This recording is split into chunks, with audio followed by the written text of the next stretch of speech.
Good morning, everybody. Okay, it's only Mr. Macaroni who has answered me. Good morning, everybody. A very warm welcome to you. You're welcome to this August occasion in the month of April, my month.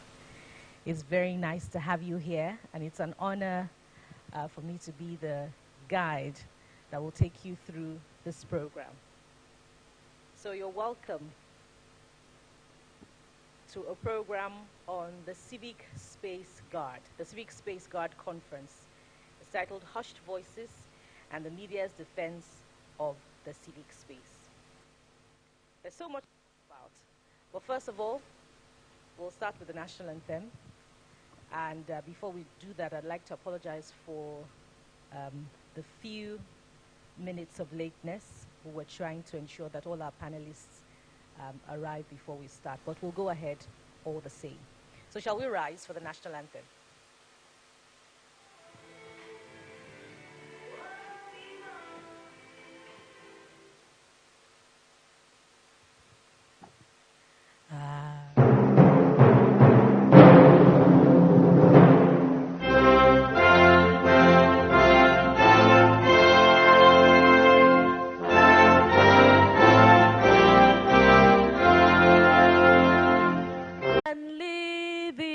Just and truth, great lofty heights attain, to build the nation where peace and justice shall reign.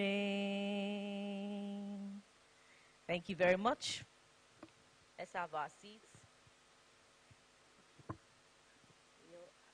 In my view, verse 1 is the work, verse 2 is the pray part. So if we do the work part, why don't we pray? Welcome.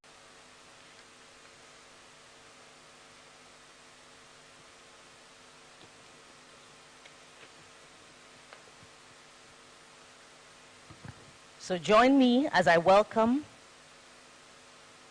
to the podium Victoria Ibezim Ohere, a lawyer and a South by Southwest 2013 honoree, 2015 and 2016 Desmond Tutu Fellow.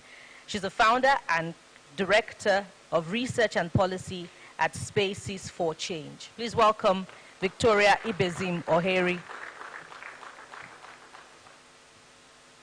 Our next panelist for this conversation is a face that you all know and a voice that you all know. Let's welcome Debo Adedayo, popularly known as Mr. Macaroni, a Nigerian actor, comedian, entrepreneur, social media influencer, and entertainer. Of course, you all know that in October 2020, Debo joined the End SARS protest against police brutality in Nigeria. He was arrested alongside other protesters, but he survived and he's here. Let's welcome once again Mr. Benjamin Hundeyi. He's the Police Public Relations Officer for the Lagos State Police Command. He formerly served as PPRO at the Zone 2 Command Headquarters in Onikon, Lagos. Mr. Hundeyi holds a Bachelor of Arts degree in English Language from the Lagos State University and a Master of Science degree in Legal Criminology and Security Psychology from the University of Ibadan. My other colleagues have not arrived, but I hope Mr. Olukunle Akinriade is here. If he's here, please join us. He's the head weekend crime desk of the nation. He's a 2014 and 2015 WICIJ laureate and was pronounced the 2021 Investigative Journalist of the Year at the 16th Wole Soyinka Award for Investigative Reporting. Mr. Akinriade, are you here? Okay, he'll join us as the program progresses. And as we start off, permit me to take my position so that we can begin the conversation.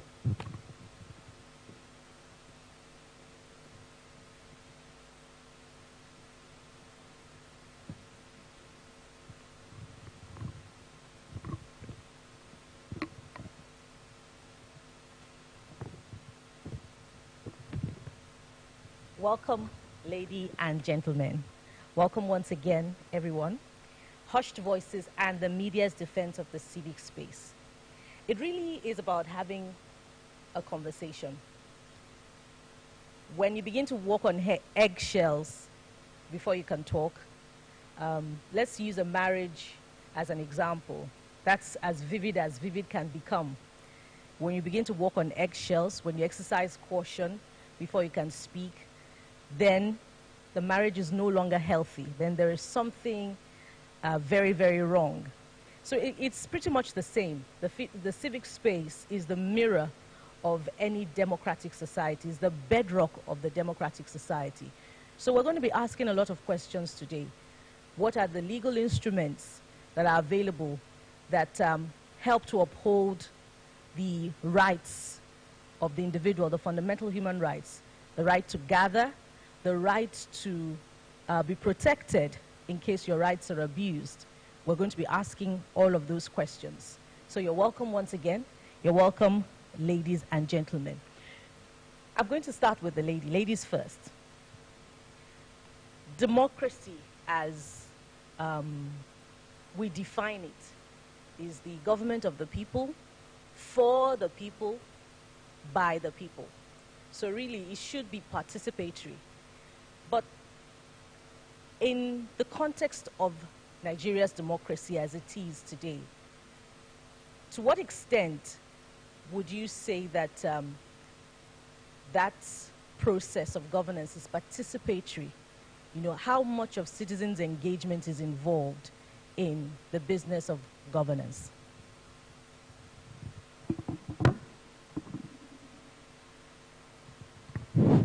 Thank you for that question. Good morning. Yeah, so how participatory is the democratic process? That takes us back to why we're here, the conversation, which is the spaces that people use to engage in the democratic process. Those spaces, that's what we call the civic space. So the civic space, it refers to any space that allows people to speak up, because speaking is part of participation, is a means of participating in the democratic process. Ability to organize freely, assemble freely. These are the methods through which people participate in the democratic process. So when people talk about the civic space, they are simply talking about those spaces where they speak, where they organize, where they associate, where they assemble. Is there any limitation or restriction on the ability of citizens to do that freely, without hindrance, without restraints, especially from state actors? So when those spaces are free, you say the civic space is free. So when there is any form of hindrance on the ability of citizens to do that, to speak up, to criticize, then you now say the civic space is either obstructed or repressed or closed. So let me just go back a bit to some of the things, how you can better measure is to look back at the military era. During the military era, Nigeria, I think from our analysis, Nigeria has experienced like 3 different types of civic space, contractions. We have moved from closed to opening to repressed. So what do we mean? When we say closed, closed means that there is the opportunities for people to participate in the democratic process. The spaces are closed. During the military era, you can't have elections. Governors are appointed by the Supreme Military Council. Then you just wake up one morning, you hear there is a new governor of Lagos State. You know, whether you like it or not, people of Lagos State embrace their new governor. So during that time, the civic space was closed completely. Then we moved to 1999. We had elections. Then the civic spaces started opening. People started, joined SDP. I remember, it's only SDP I can remember. But there were other political parties.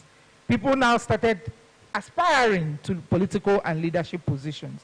Now we have a democracy. Nigeria is now drifting towards repression. Repression now means the spaces appear to be open, but it's an appearance. But when you now take steps to challenge constituted authority, you are likely going to run into trouble. And that's where people like Mr. Macaroni come in. Where any expression of dissent is seen as a challenge to the political authority or to the constituted authority.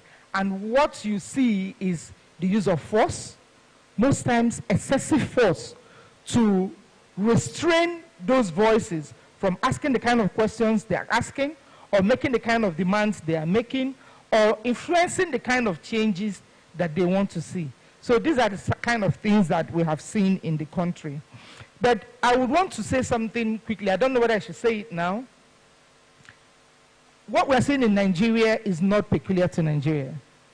So the civic space all over the world is shrinking. So one thing that you will notice is that there is a lot of copy and paste of bad practices happening all over the world. Let me give you 2 or 3 clear examples. In 2016, I was hired as a consultant to go to Sierra Leone to help civil society groups analyze an NGO law that the country, Sierra Leone has like a very high presence of international NGOs because of the war and a lot of things, the political history. So the government was introducing a new NGO law, and the new NGO law was restrictive. So I was to go there and work with some of the civil society leaders, NGO leaders in the country, to analyze the law, engage with the state authorities, and push back. So when we got to Sierra Leone, the first thing they did, they gave me a copy of that law. It was still a draft law then. When I read through the law, I said, this law is so restrictive.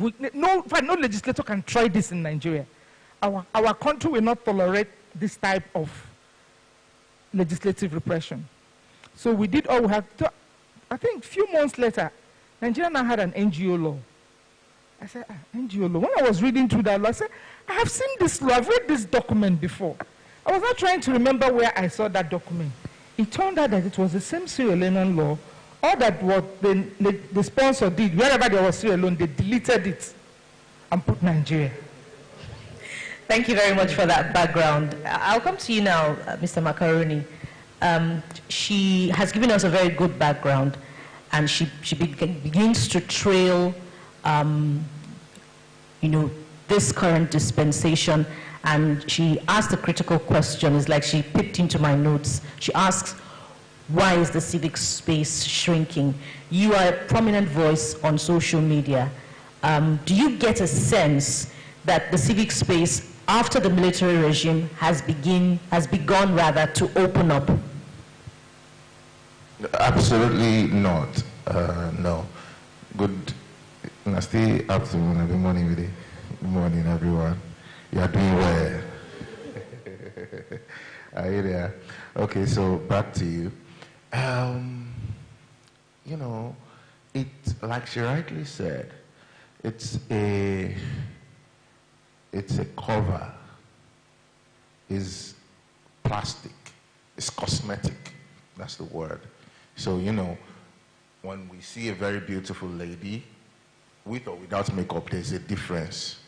If the beautiful lady, whether she's beautiful or not, is inconsequential. If she uses the makeup, then there's more to that original beauty that she has.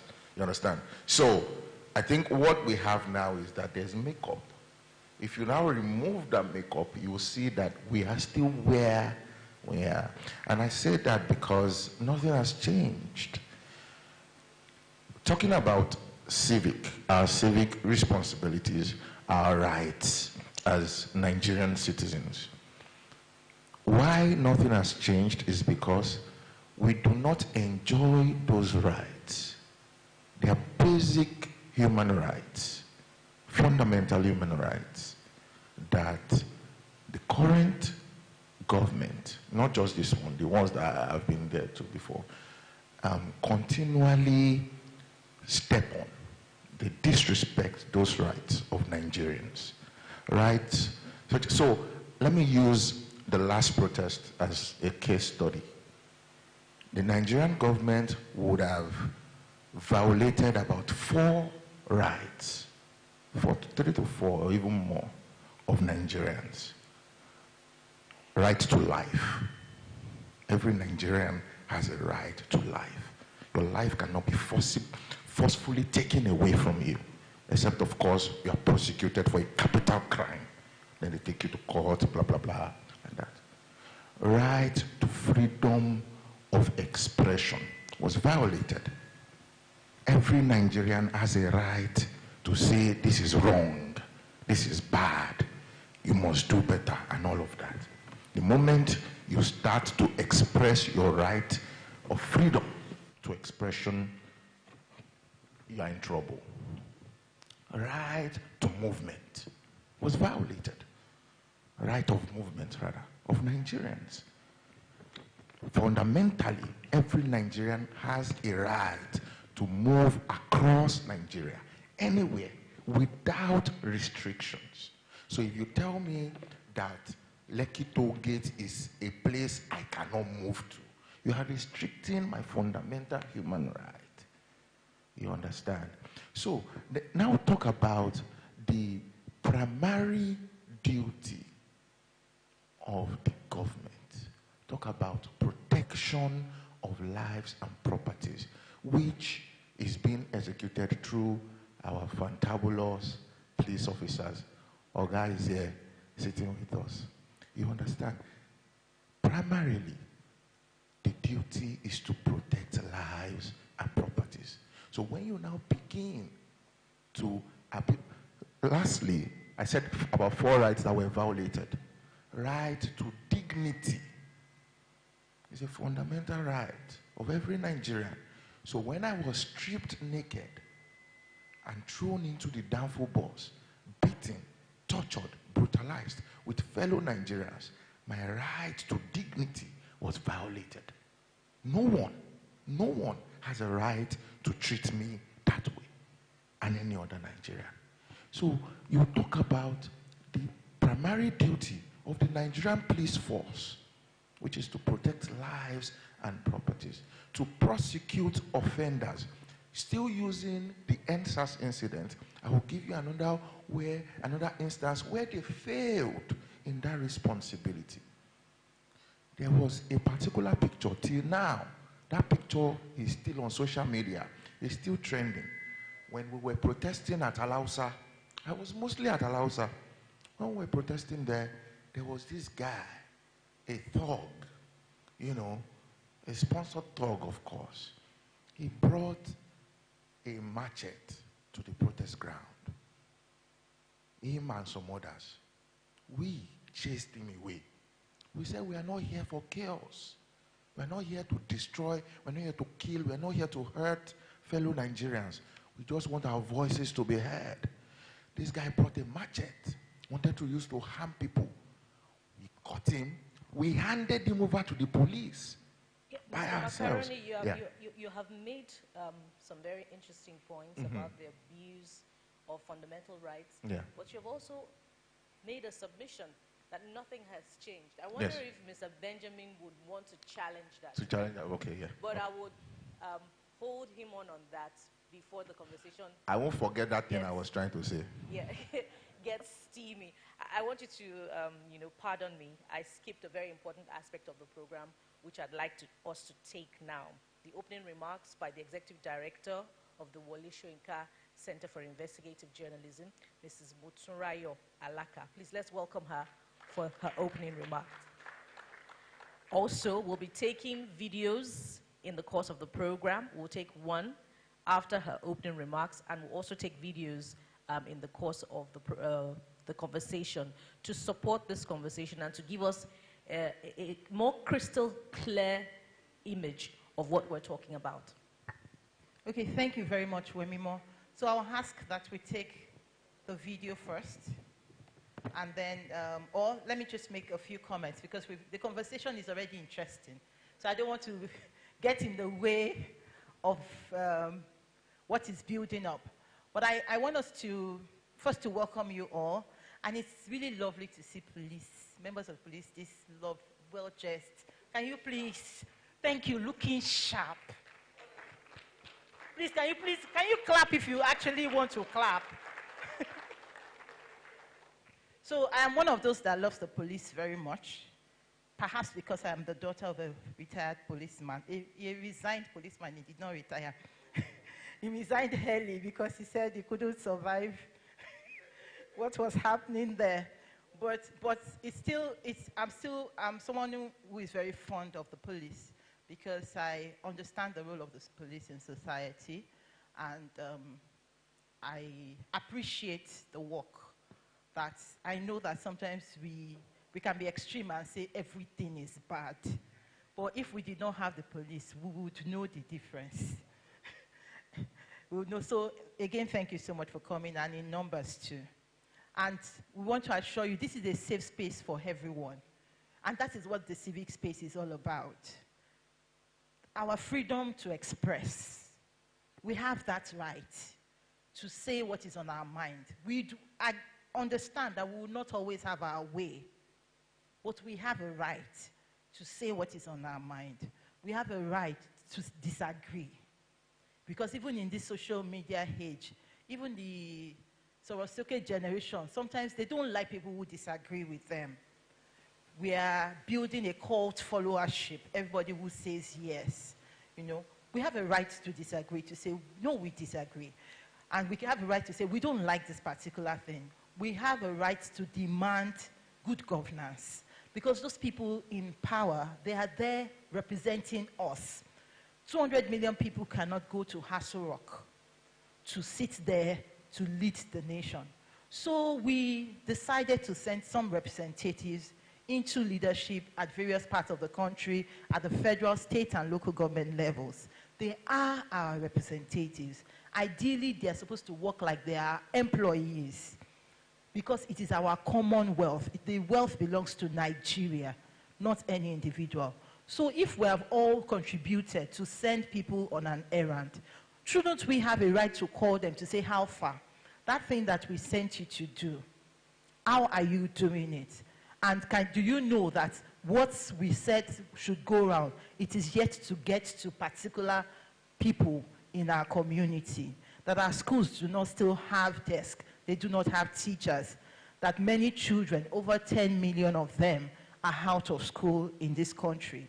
That even those who go to school are barely getting education. I mean, for instance, ASU has been on strike for how long? So we have a right to disagree. We have a right to contest elections. We have a right to vote. We have a right to say, well, we will not vote for this person. This is the person that we would vote for. And it is our choice. And we must be able to live in a country where people do not get jittery over the fact that we disagree, where we can get into spaces and say our mind and be acknowledged, where also we can learn from one another, because sometimes, because we have rights, we believe that our rights must be supreme. But when we engage more, when we listen more, when we converse more, which is the purpose of this meeting, when we converse more, then we would be able to together learn. I might learn something about your position that might make me shift a little on my own position. You might learn something about the peculiarity of what I am doing and why I do what I do. That might make you shift a little. And so these are commonwealth and our common space. We can all manage it together. It sounds very much like ideal, but many countries of the world are very close to it. There's no perfect system anywhere, but many countries of the world are close to it. So the Civic Space Guard project is particularly to position journalists as leaders of that civic space. To say that, yes, we are all in this civic space with rights, but journalists have a very unique position, and we want them to use that unique position better. And that in doing that, we need to tell nuanced stories.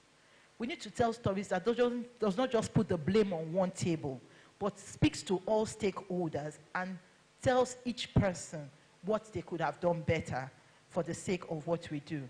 So I'd like to, again, thank you, to acknowledge those people who have made this meeting happen. The MacArthur Foundation, the Ford Foundation, the Luminate Group, and OSIWA, Open Society Initiative for West Africa, for supporting us. And to thank our panelists ahead, to say thank you so much for taking the time to be here. We're going to play short videos, all of them less than 6 minutes, just again to lay the foundation on what the civic space is, as our panelists have said, and then we'll continue this conversation. Again, thank you very much for coming.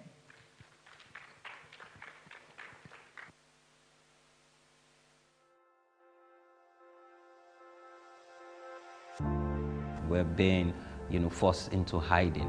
We're being arrested or intimidated, both online and offline. Citizens are prevented from participating in basic governance.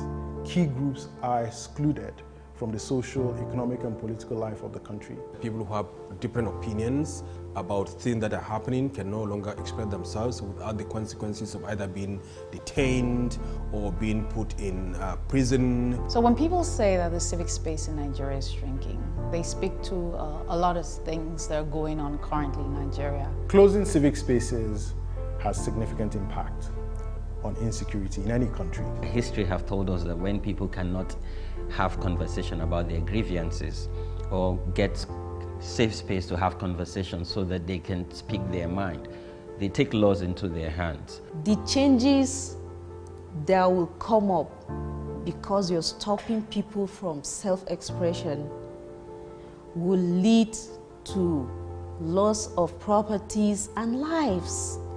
I believe that the top 3 duties of care of every government should be security of lives and property, the provision of an environment within which people can dream, aspire, and then the protection of those dreams and those aspirations. Nigerians have learned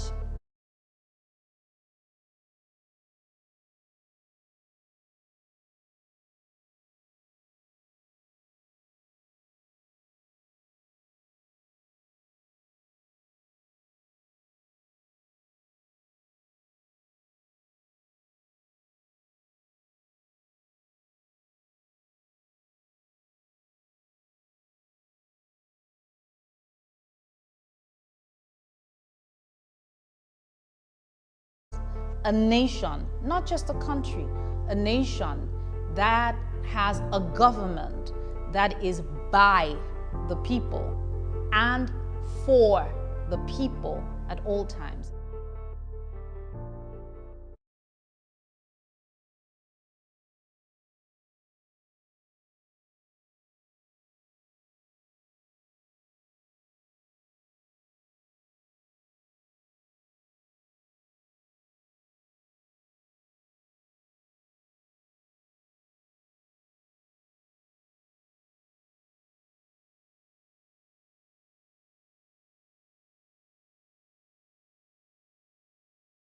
Making some very, very critical points, which he can back up with his experience during the NSAS protest about how his own rights were abused, grossly abused.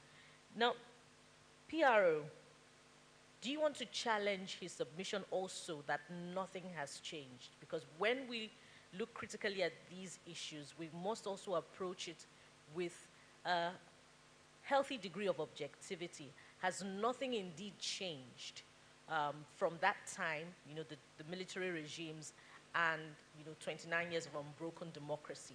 Has nothing changed? Then I'd also like you to speak to the NSAS protest. What are the lessons from the perspective of the police? What are the lessons that Nigeria has taken away? Thank you very much.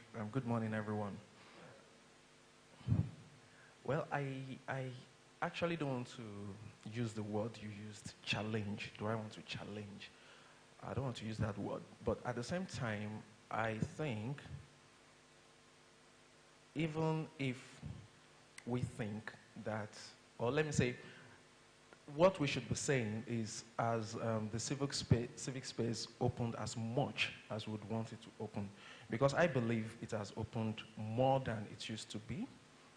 A time there was, this place would have been invaded by the SSS.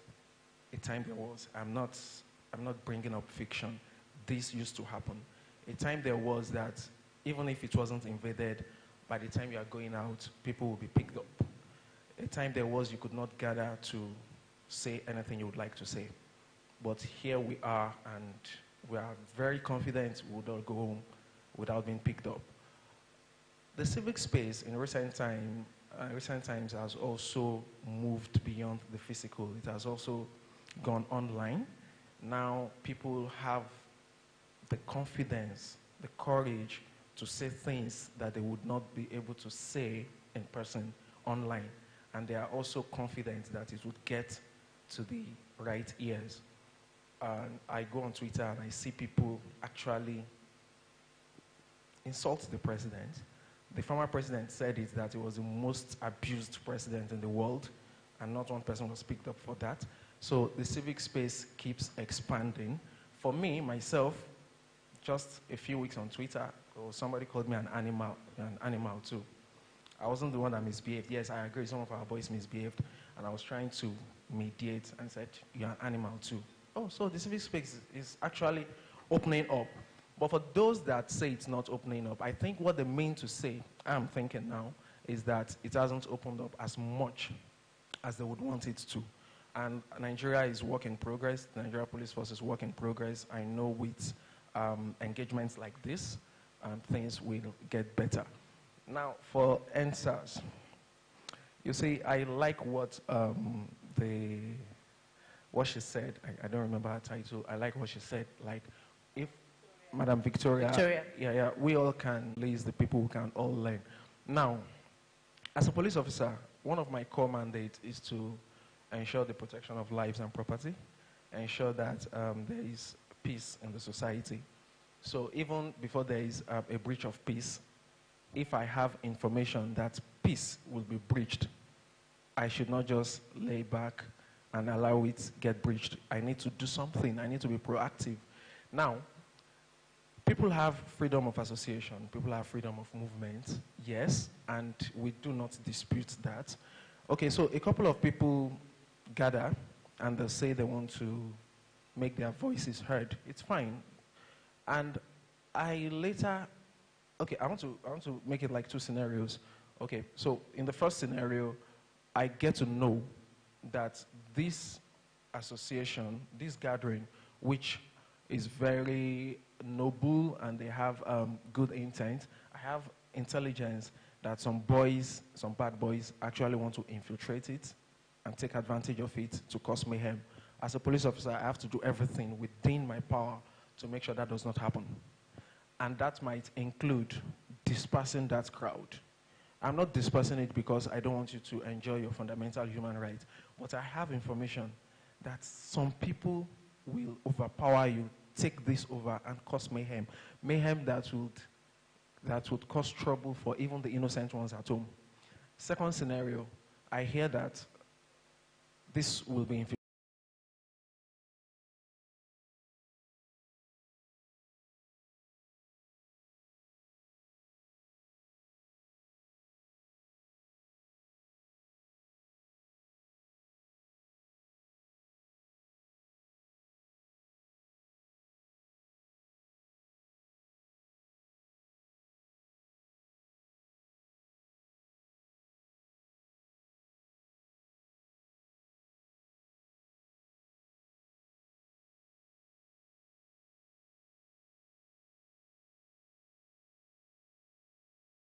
of, members of the force that take that extreme route? Will I say the police is misunderstood? Well, maybe not misunderstood, but limited understanding. Yes, I would say that. We have challenges too, and we try our best to surmount them. So I don't know the particular video you are talking about, but I know that let me use an example I used recently. That if a policeman does something bad and someone gets it on video and puts it on Twitter, trust me, in less than an hour, you'll see like 1,000 retweets. It travels fast. It reminds me of a saying in one James Bond movie I watched: there is no news like bad news. So it travels very fast. Now, in the minds of most Nigerians, let's say it was retweeted 1,000 times. In the mind of most Nigerians, 1,000 policemen have misbehaved, or policemen have misbehaved 1,000 times. It's just one incident. And when a policeman does something good, people just sum it up to say he's doing his job, and that doesn't even get any retweet. Now, bringing it back to your question, like, are we misunderstood? My point is, yes, we have cases of policemen being overzealous. We have cases of policemen being brutal, like we have everywhere in the world, But let's apply some statistics. And you would see that the policemen that misbehave, or the incidents or occurrences of police brutality, is actually a very small fraction. Now, I'm not trying to downplay this. I'm not trying to say our men do not misbehave sometimes. But I'm talking about statistically. You would see that just a very small fraction, 0.5% sometimes, but because of the population in Nigeria, 0.5% is actually a lot. And like I said earlier, it's work in progress. We have a Department of Research and Statistics at the Force Headquarters. It is headed by DIG, a Deputy Inspector General of Police, and they do a lot there. In fact, I was in Force Headquarters when NSAS happened, and I know that we even went to the office on weekends because everybody was working hard, and we're collating. In fact, I was actually responsible for collating facts and figures from Lagos State, because we distributed it, and I focused on Lagos. Okay, how many police stations have been burnt? How many policemen have been killed? How many rifles have we lost? My point is, we get statistics, we have statistics, and we just don't keep them on the shelf. We learn, we look at them and analyze what have we done wrong, where didn't we get it right, and if I may add, a few seconds. If I may add, I appreciate the fact that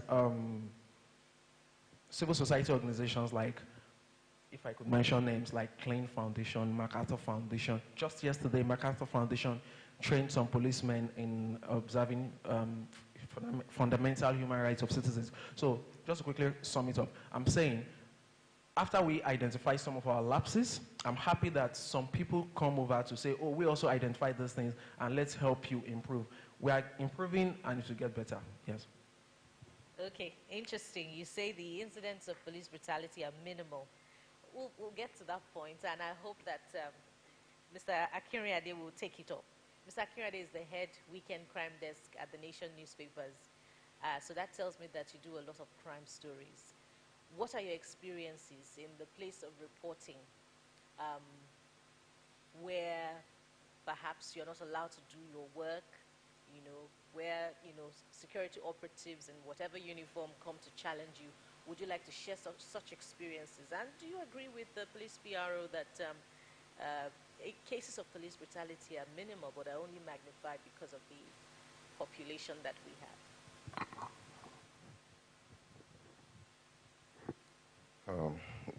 Good morning.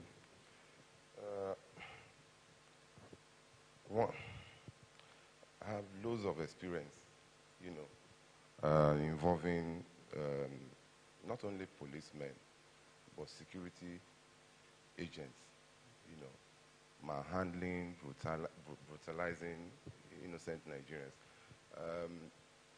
Many years ago, before I became a journalist, I said it when I was receiving my award last year, that at the beginning of my life, I was a technician, the ones that you can refer to as roadside technician.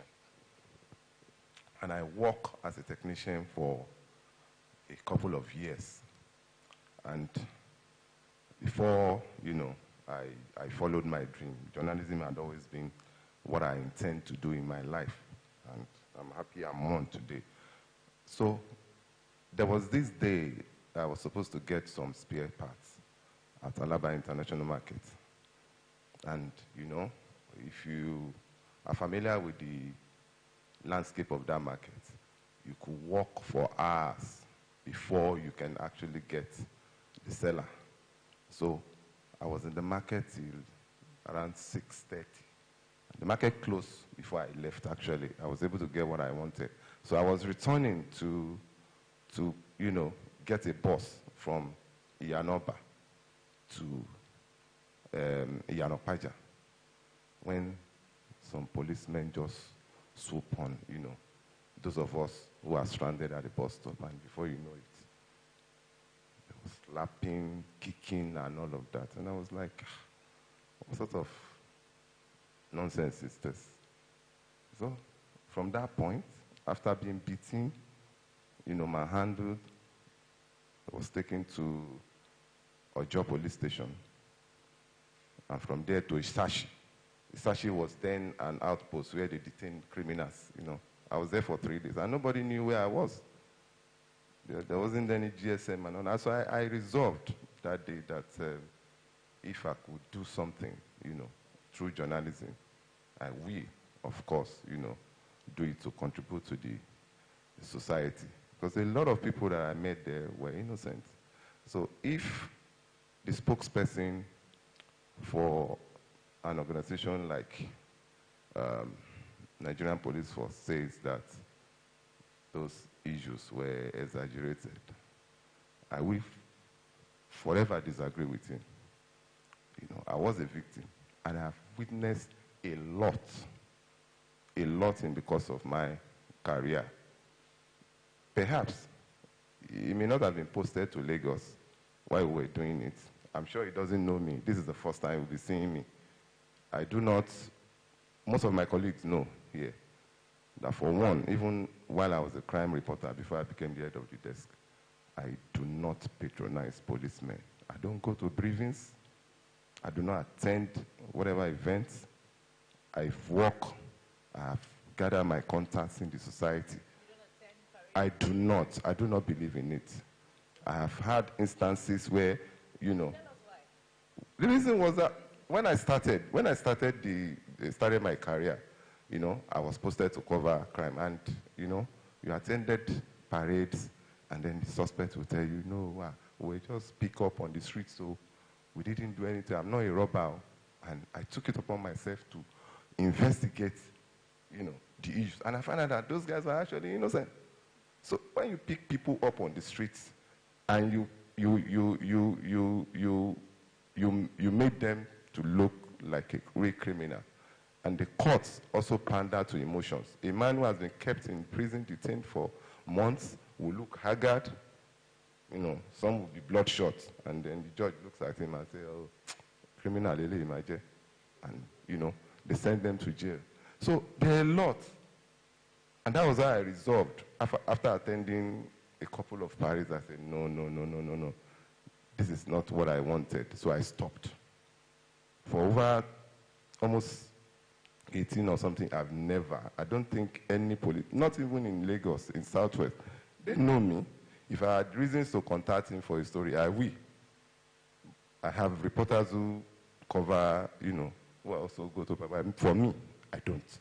Because I build my contact. I work with this popular guy who is late now at a point in time in my career, Kola Lawi. And, I worked with him for a couple of years, and I know that there are stories in the society. I wasn't employed as a police affairs reporter. I was employed to cover crime. And there are a lot of criminal activities in the society. It depends on how, the approach that a reporter takes to his job. If you depend on police for briefings, for reports, you report from what the police told you. For example, in 2011, a man called Quadri, a bakery owner in the Ipaja area, was, in his bakery. He has about 3 bakeries, and he was then 52-year-old. The man was supervising his workers around 6:30, 7 p.m. Policemen came to the street. They said they were looking for boys who are smoking hemps. They went into the bakery and picked the man and said he was the one selling hemp. They took the man, you know, they were also picking people, and they took him to the police station at Tikpaja. And then when they got there, they tied the man's hand backward to a stationary Okada, and where they started beating him with sticks. By the time they finished, you know, manhandling him, the man couldn't get up. His spines had been affected. So they took him to a private hospital. From there, they referred the man to Lasut in Ikeja, where he eventually died. I approached the DPO, whose men were involved. He sent me away. I said, okay, no problem. I'll do my job. So I took up the matter. I spent my own money. I didn't even take any money from the company. I was at Lasut. I got the doctor's report. I went to the private hospital. I also got, you know, they look at their log book, and, you know, I also got a copy of the forensic report, which indicted the police. Because a suspect is presumed innocent until proven guilty by the court of law. So when you subject people to brutality, you are demeaning them, one, and you're also adding to the problem of the society. A man whose, a child whose parents were killed by police would never like police force. You will be seeing them as enemies. So the man died, and they started all kind of shenanigans. Before I knew it, they wrote a petition to the Nation newspaper saying that I was trying to incite the public against the police force. I laughed. And my bosses looked at it and said, no. Continue with your job. I did it. I think that time it was this IGP, Afis Ringim, that was there. And eventually, the Lagos State Governor Babatunde Raji Fashola, you know, intervened and asked the police force to pay a compensation to the family of Quadri. Another one, let me quickly add this one to it, so that, you know, I understand the plight of, you know, image maker of any organization. People who commit this crime on behalf of Nigerian police force are people who are not known to the PROs. Somebody in Najangbadi will go and brutalize somebody. You in Ikeja here will have to ask for a report. The report will have been doctored, and you come out and tell the journalists, oh no, we're not involved, our men are not involved, they didn't brutalize him. If journalists probe further, dig further, they will find out that they are culpable.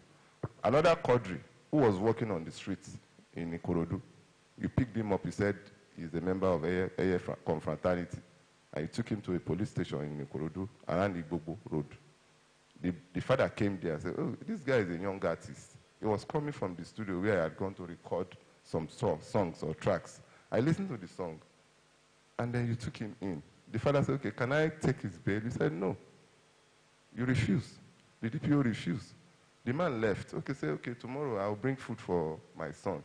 He came back the next day. Where is my son? I want to give him food.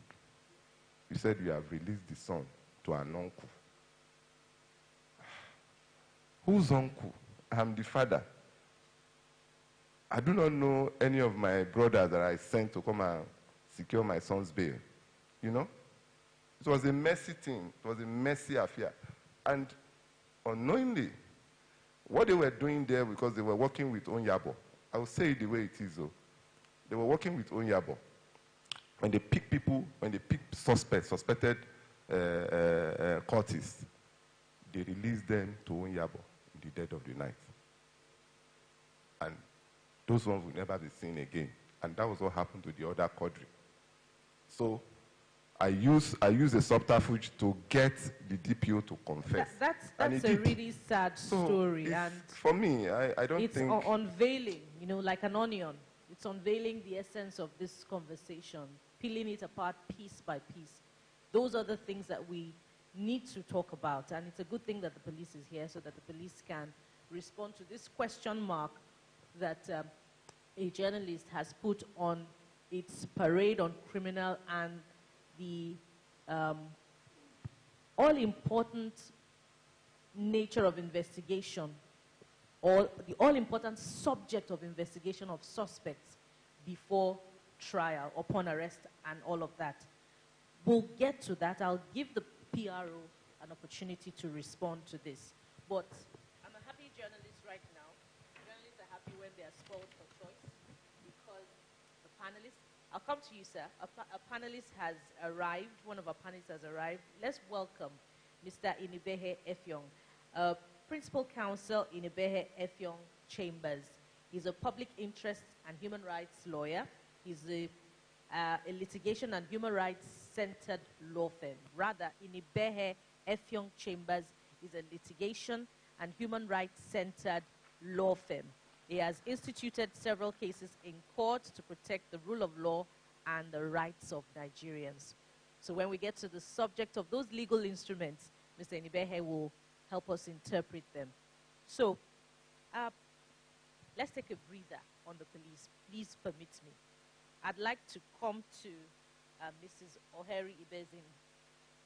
I took my time to go through the last 3 administrations, and I found that beyond the Buhari administration, it is the character of government, to clamp down on dissent. Give me some time, let me go through them. Under the Goodluck Jonathan government, protesters under the Bring Back Our Girls movement were threatened.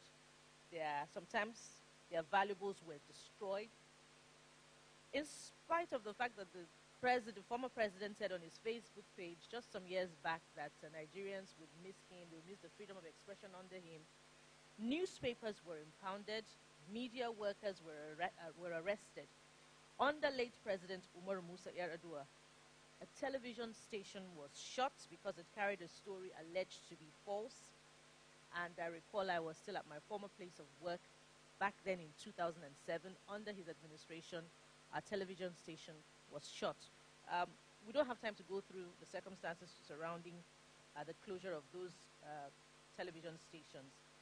Under former President Olusegun Obasanjo, a freedom of expression, perhaps because, it was a return to democracy, freedom of expression was a bit better. But then again, some media houses were attacked because they published stories that were said to be inimical to the presidency. So I'd like to ask, is it a problem of responsible journalism? Or is it the character of government, to be resistant to freedom of expression, or to,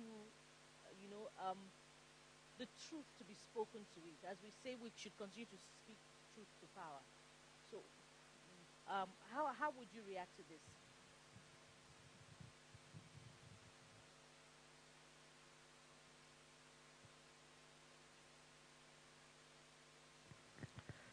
Okay, so I think I said it at the beginning that some of the things we're seeing in the country are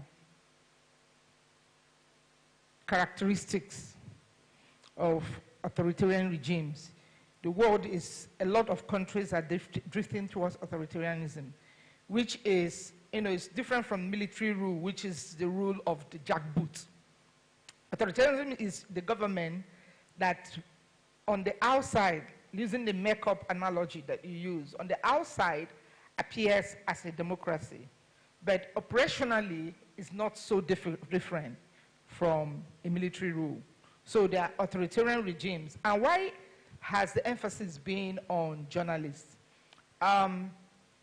Expression is also the bedrock of democracy. You can't participate in the democratic process without expression. Whether you are the candidate, whether you are the one that the candidate is selling his or her ideologies or manifestos to, some level of expression goes into it. So the only way you can suppress that activity is to suppress expression. And the media is the most popular mechanism that is used to express ideas, to propagate ideas, to disseminate ideas to large numbers of people at the same time. So that is why it's been, I think most of you have phones. you can look at a database called the Closing Spaces Database, www.closingspaces.org. Is a database that tracks incidents of crackdowns on the civic space in Nigeria and West Africa. You will see on that database that the highest number of incidents are attacks on press freedom. And under the attacks on press freedom, you will see either arrests of bloggers or journalists carrying about their journalistic duties, or broadcast stations being shut down, anything that has to repress the ability of people to just communicate to large numbers of people. So I would like to mention 3 things that are also, that you need to note and why they happen. I mentioned the first one, which is bad practice. Governments are copying bad practices. Anywhere governments see bad behavior, don't even say this is happening in Tanzania. Once your government becomes aware that Tanzania can do it and get away with it, they will copy it. So that is why civic space actors are looking around the world. Any jurisdiction you flag a bad practice, everybody condemns it. The second thing you need to know that governments are thirsty for more power. That is why you are seeing a lot of bills, social media bills, hate speech bills. The NBC Act, they are trying to amend it. The Press Code Act, they are trying to amend it. And all of these amendments, the essence is to enlarge governmental powers to control the media spaces. The third thing you should know is that this mantra that they call national security or national interest, it is the most popular rhetoric that is used to justify crackdowns on the civic space. Like when the PRO was talking, he was saying, oh, he knows that there is a public interest assembly going on, but they have received intelligence. Anything, once they put anything under that mantra of security, whatever, no matter how legitimate the goal of that public, they can suppress it. Because the Constitution, even Section 45, is a very dangerous section of our Constitution that provides that in certain circumstances, you derogate from constitutional freedoms, even fundamental rights of citizens, in certain sense. And those instances are very broad and vague, and many of them float around national security. So what is happening in the country is that anything can be stretched to rope security dynamics into it. Look at the NSAS. At the end of the day, what were they charged with? Terrorism financing, linking it to security. Protesters. Yes, the protesters. They were charged for terrorism financing. That is also another way of overstretching issues that have nothing to do with security and grouping it. Because once they bring it under the security umbrella, and in fact, they can unleash maximum powers with limited scrutiny. That is now the suppression of the speech. Let me give you another example. On the Closing Spaces database, we noted that out of over 80 cases, it could be more now, of people that were arrested on account of their Facebook commentary. Whether it's Abba Jalingo, Ambrose Mogugu, Ember Obona, the list is endless. They were charged for terrorism. They made posts on Facebook or Twitter. They were charged for terrorism. You know why they're always charging them for terrorism? That's to give you, to rope it within that ambit of security. So the question Nigeria, the shock Nigeria is actually facing right now is securitization of the civic space. So authoritarianism is blind to responsible journalism? It's not blind to, it's blind to dissent. It's intolerant of dissent. So because of that intolerance to dissent, and remember, let me tell you what that dissent means for them. Dissent means, maybe because of, people say it's because of our military psyche, we are coming from a military background, so people are accustomed to the use of force. So the government can say, we want to build a road here. And you give a superior argument why you did not do the build. That superior argument is seen as a challenge. They don't see it that we are bringing an alternative idea. So in climes where people welcome superior argument, they can have a debate, and the superior argument wins. But here, is no matter how superior your argument is, as long as you have not said yes, you are a naysayer. So it takes you on the other side. We must, if indeed we have a superior argument, we must find a way to communicate it, to get government to listen. And this is the essence of this conversation. Let me come to Mr. Effiong. Mrs. O'Hara talked about Section 45. I'd like you to situate the context of Section 40, which is the public order, Section 45, within the context of the NSAS, hashtag NSAS protest of 2020. Did that aspect of the Constitution envisage that protests could, get caught in that fever that it now went around the nation?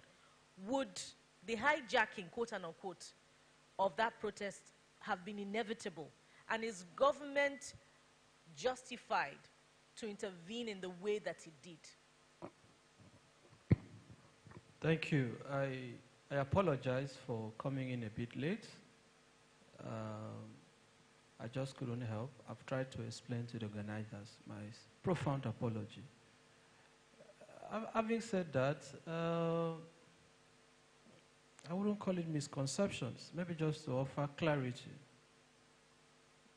from the legal perspective, so that nobody will leave this gathering with the impression that the police, the military, or any security force have the power to prevent, to interrupt, or to disrupt protests under the toga of national security, under the pretext of intelligence report. Was no longer that protest was violently disrupted by the police.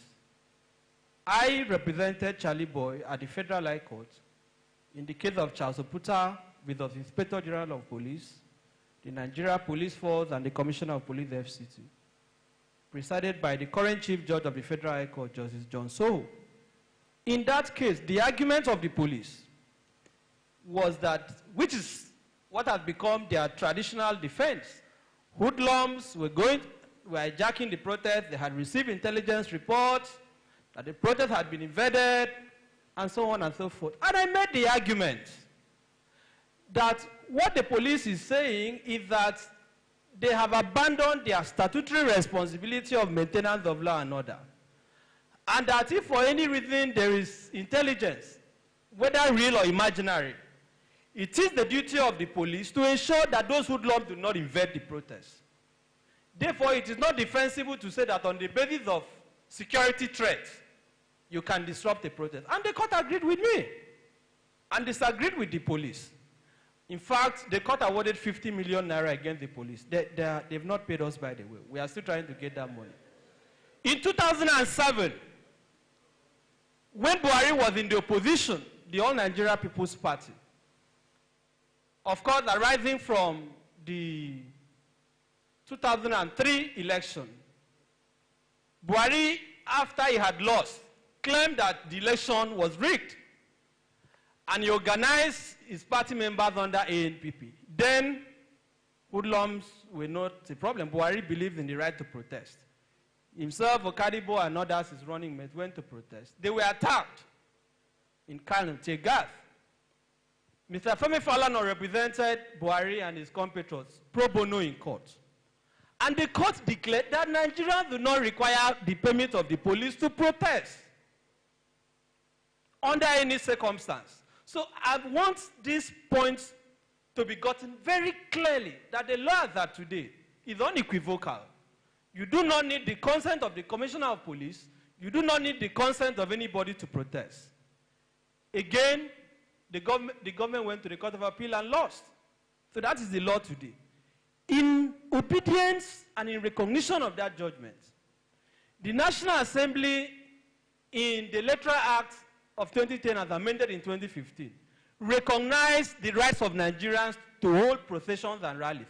Indeed, I don't know whether the police is aware that under the just assented Electoral Act of 2022, Section 91, the right of, let me read what it says. The Commissioner of Police in each state of the Federation and the Federal Capital Territory shall, lawyers know when the word shall is used, It has a compulsory meaning. It does not admit of the exercise of discretion. Shall provide adequate security for proper and peaceful conduct of political rallies and processions in their respective jurisdictions. And for this purpose, the police may be supported by the Nigerian Security and Civil Defense Corps and any other security agency of the federal government. Right? Now, one other provision that I want to read to us.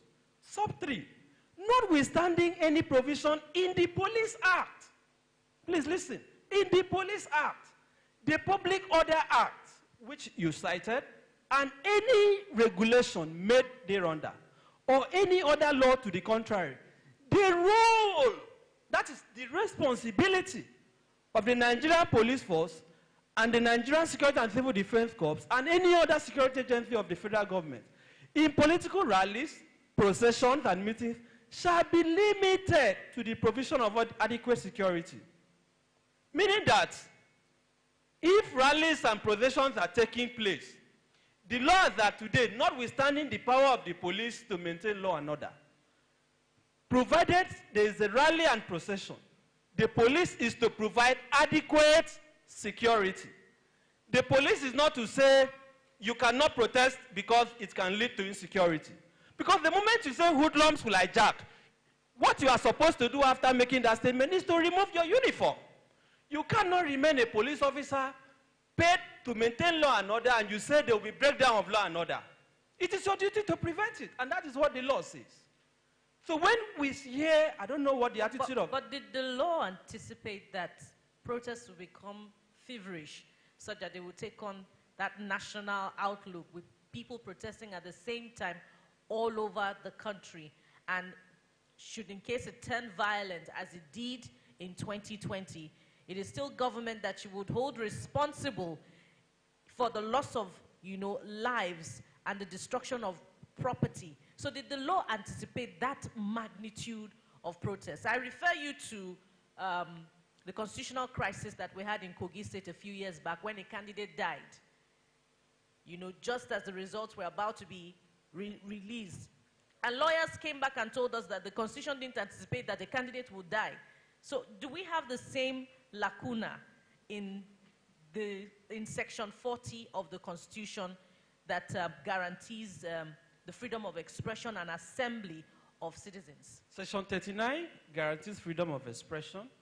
Section 40 guarantees freedom of association and peaceful assembly. Now, let me say this clearly. If you listen to the provision I read, that provision clearly articulates the role of the police. And that role is to ensure that what you are talking about, supposing it is even real, that the police ensures that that doesn't take place. I took part in the NSAS protest. Macaroni was very active. Many of us were involved. You cannot say that I am a hoodlum. You cannot say I burnt anybody's building. So the stigmatization of the NSAS protest was, again, another criminal act of the Nigerian state. Because if you saw what happened, that protest started very peacefully. Very peacefully. People were gathering, people were dancing, until the Buhari regime, in its characteristic manner, could no longer tolerate the fact that they thought the protest was assuming a political dimension. And that was why they sponsored the hooligans. I was also involved in the Lagos panel. I was among the lawyers who represented the protesters. And I tell you that General Taiwo testified the day we cross-examined him, and he admitted that the protesters at the toll gate were not violent.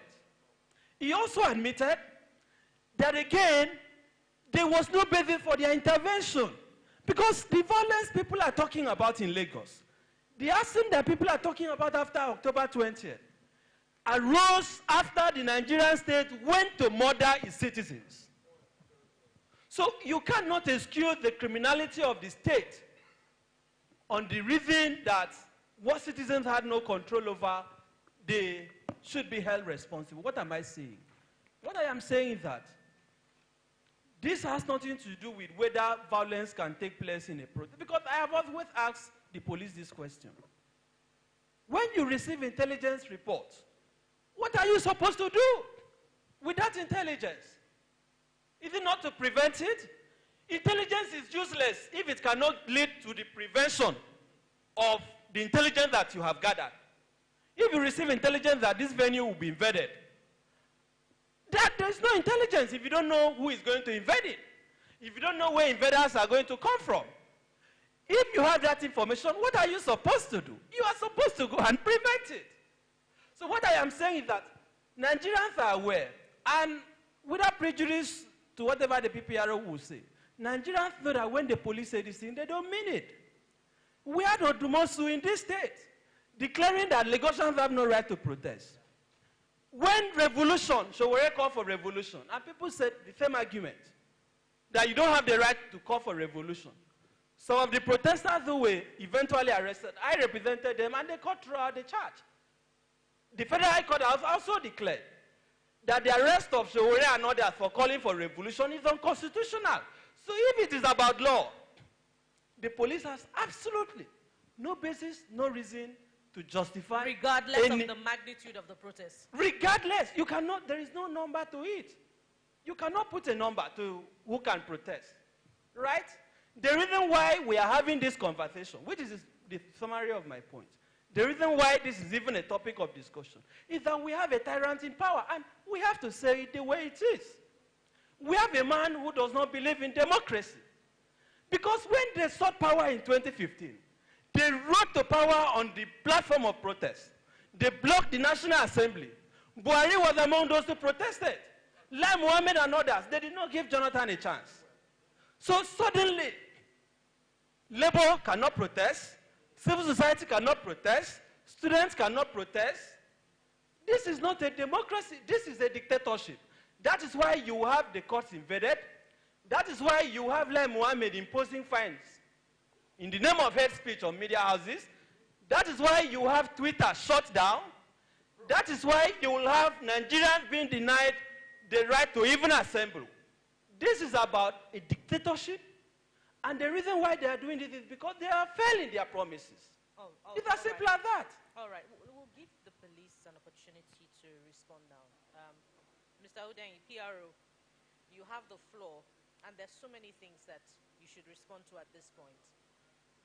Police, protesters do not have the right to obtain permits to protest.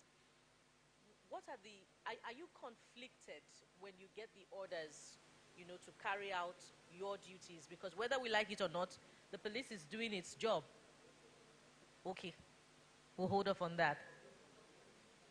Okay, okay. Please, we'll get to the part where we'll have an opportunity to make comments, where the audience will be given the opportunity to make comments. So, what are the conflicts that you experience or policemen experience when you have to carry out your duties? You speak to the position that there is no need for a permit from the police to constitute an assembly, and the question mark on police parades as raised by Mr. Kiriadi. Okay, thank you very much. Let me start with the parade of suspects.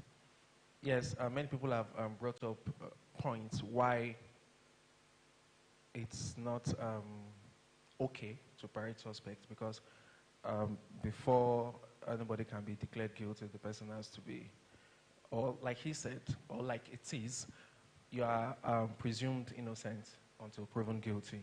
And after I got to Lagos here, I was happy to note that the Commissioner of Police is implementing that. There are many journalists here, they know. Some of them have approached me to get access to suspects in the cell, to interview them. They just want to hear their side of the story. And the Commissioner said, no, that is media trial. Let them go to court. In line with that, to parade of suspects should not be done. Funnily enough, I did one after I resumed, and it nearly got me in trouble. You know, I'm coming from Abuja. The truth is, it's even in the news. Yesterday, they still did parade of suspects in Abuja. So coming from Force Headquarters, maybe because we are close to bandit area, we arrest bandits a lot, and we showcase, see the guns we received. So I came here with that mentality, and it nearly got me in trouble. The CP said, ever in your life, don't try it again. So in Lagos, I know you would never see it again. So that's issue. Now, for protests, We are not conflicted, like you put it. We are not conflicted. We also work with the law. If the court of law says you don't need to get permits from the police before you protest, fine. We also work with the law. We are law abiding. I want to give an example. Just yesterday, the Nigerian Social Insurance Trust Fund approached me. They came to my office and they said, oh, please, by 11 a.m. tomorrow, which is today, we want to have a walk from Obafemi Awolowo Way to Ikeja Under Bridge, and we would need the police to be with us. Fine. Like the lawyer said, if there's going to be a protest, it does not make it less of intelligence. Now, he used an example that if I get intelligence that this place is going to be invaded, everywhere in the world, if you have intelligence that this place is going to be bombed, the first thing I would do is to evacuate this place. I would not wait to ask, is it Boko Haram or ISIS? No. Everybody leave first. So if I get intelligence that this gathering will be infiltrated, yes, it is my job to stop it. But I must also think about my mandate of protecting lives and property. If the only way I can stop it at that point is to disperse this crowd, I would. I would not wait to ascertain where the attackers will be coming from. Then they attack and there's problem and it comes back to me. We know that Macaroni did not get violent. We know that all of these people did not get violent. We know that. But we knew that this thing would be infiltrated. Yes, and you say, why can't I stop it? And I say again, if the only way for me to stop it, or the first step for me in stopping it, is to disperse that crowd, without apologies, I would disperse that crowd. Is it the concern of the force that if indeed there will be a rally, a protest, any form of public movement, that it should be informed, not necessarily asked for permission, so that it can provide security and maintain law and order in the case of eventuality? Is that what you're trying to say? Well, the lawyer is here. He might say, no, the law does not say that. So it's fine. If you want to gather without informing me, it's fine. And if you want to inform me... So if anything happens, you won't take responsibility? I will. It's my duty to provide security. But if you don't want to tell me, it's fine. But the moment I get reports, people call. You see, that's the thing. I receive calls from every segment of society. So you are doing a rally and you block the road. I receive calls from motorists. Like, please, some people are blocking the road. Yes, you have freedom of movement, but you can't just obstruct the road and stop other people from moving. I receive calls that people are blocking the road. Please come and do something about it. In Abuja, I remember I was at the force headquarters, and under IGP Adamu, there was to be a protest at the Unity Fountain, and we issued a statement saying, no, you cannot have that protest there. You have to go to a certain place. Of course, the lawyers came and said, you have no right to restrict us to a particular place. Okay. We allowed it. El Zakzaki came, Unity Fountain. And now, why we said we didn't want Unity Fountain was that it was actually close to the Federal Secretariat on some other major infrastructure. But what happened? It's all over the news. You can see it. Oh, they invaded the Federal Secretariat. Even the ambulance that was by the Federal Secretariat to attend to any accident, they burnt it down. The fire service truck, they burnt it down. Now, if you had allowed me have my way to say, you can protest, bring all the journalists, bring all the cameras, show this thing on TV, but let's keep this space safe. You would say, no, I'm restricting your movement. So, to answer your question, yes, we are not conflicted. Feel free to gather, but don't obstruct any other person. If you obstruct any other person, I would not allow it. Because what if someone in dire need of medical attention is being taken to the hospital, and some people just blocked the road, which is an offense in itself? So these are the concerns we have. We're not trying to suppress anybody. It's just to deliver on my mandate to make sure that everybody's life, the lives of Nigerians, are protected.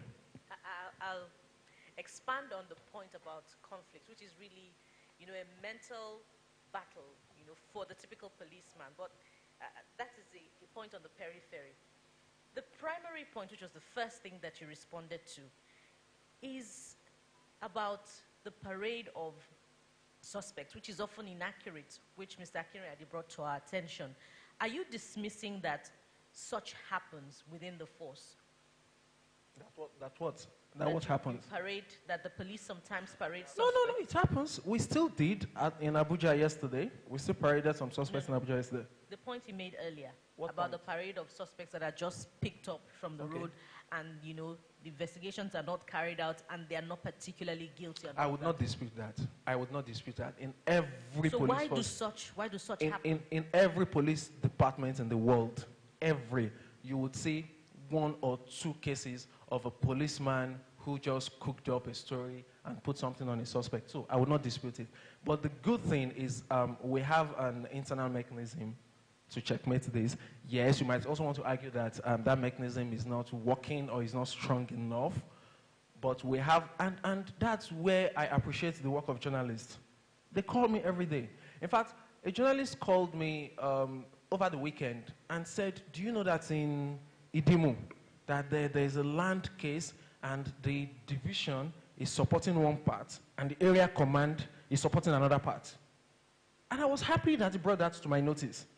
Yeah, so I'm not disputing it. We could have some overzealous police officers. We know they exist.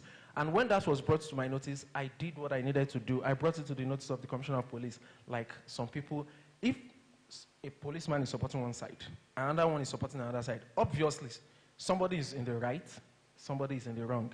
So what is the internal mechanism available to checkmate this? And how strong is this internal mechanism? Okay, we have a lot. But if it's a superior police officer, like we put them, SPOs, like ASPs and above, of course, they could be queried and made to tell their parts of the story, what really happened, what transpired. Sometimes they could be summoned to the highest investigating body under the state command, that's the State Criminal Investigation Department, which is headed by the Deputy Commissioner of Police, so he is a more experienced officer. Okay, so we say, DC, take over that case, look at it, what really transpired. And most times, when we find some officers wanting, when we say that they actually abused power, yes, they go for it. Many have been dismissed, some have been reduced in rank, and many other punishments. So, like I said, they happen. We appreciate it when people bring this to our notice. Everywhere in the world, police works with information. We don't have the 911 here, but you know what it symbolizes. When you see something, you say something, and we act on it. It's a different thing when you bring such to our notice, and we don't do anything about it. That means we are also part of the bad system. But we do everything we can when we hear of such. All right. It's getting interesting. And I wonder if this is the time to take more videos, to pause for a video. If it is not, Mr. Macaroni, I'm coming to you now, and I want us to talk about culture. The place of cultural norms. We're in an African society, and this brings to my mind, you know, the civic space is both online and offline. So this brings to my mind an incident in Ibadan when students were the ones protesting this time, and a certain governor, former governor, God rest his soul, made that now popular phrase, constituted authority. What is the place of cultural norms where the engagement of, you know, the followers, the leaders and the followers is concerned? Where does respect for authority come in? And how much of this do you see in the engagement online and offline? Either. Thank you. So. And don't forget the point you wanted to make earlier. Let me finish. Now there they go. So, I was talking about. You can't make me forget. Yes, the fact that someone was picked up. That you are doing well. That guy, a thug, you know, he wanted to cause trouble during our protest. That's why when you were talking, you saw when I was doing like this. NSAS protesters were never violent. The burning, destruction of properties, nothing of such started until the toll gate incident. So where I'm going is, that guy, by ourselves, anybody that we see, or group of people that we see that come to cause trouble, because we were much. We that wanted things to change, Akpo, we were much than those that wanted to come and cause trouble. So by ourselves, we gather them and hand them over to the police. Now, that picture, that guy that I'm talking about, that picture is still on the internet today. Nothing has been done to that guy. Primarily, the duty of the police, I like to always call it PDI, to prevent, detect, and investigate crime. Now, as my Oga has rightly said, if you have intelligence that there's going to be trouble, blah, blah, here or there, I want to ask one question.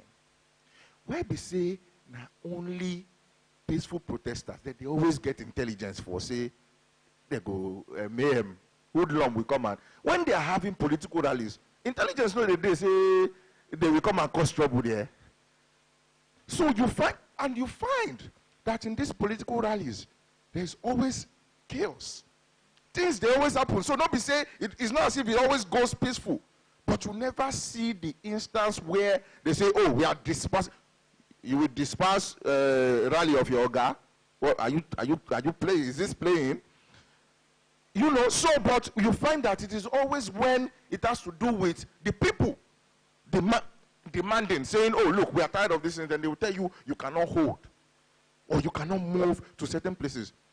I see, it's very easy.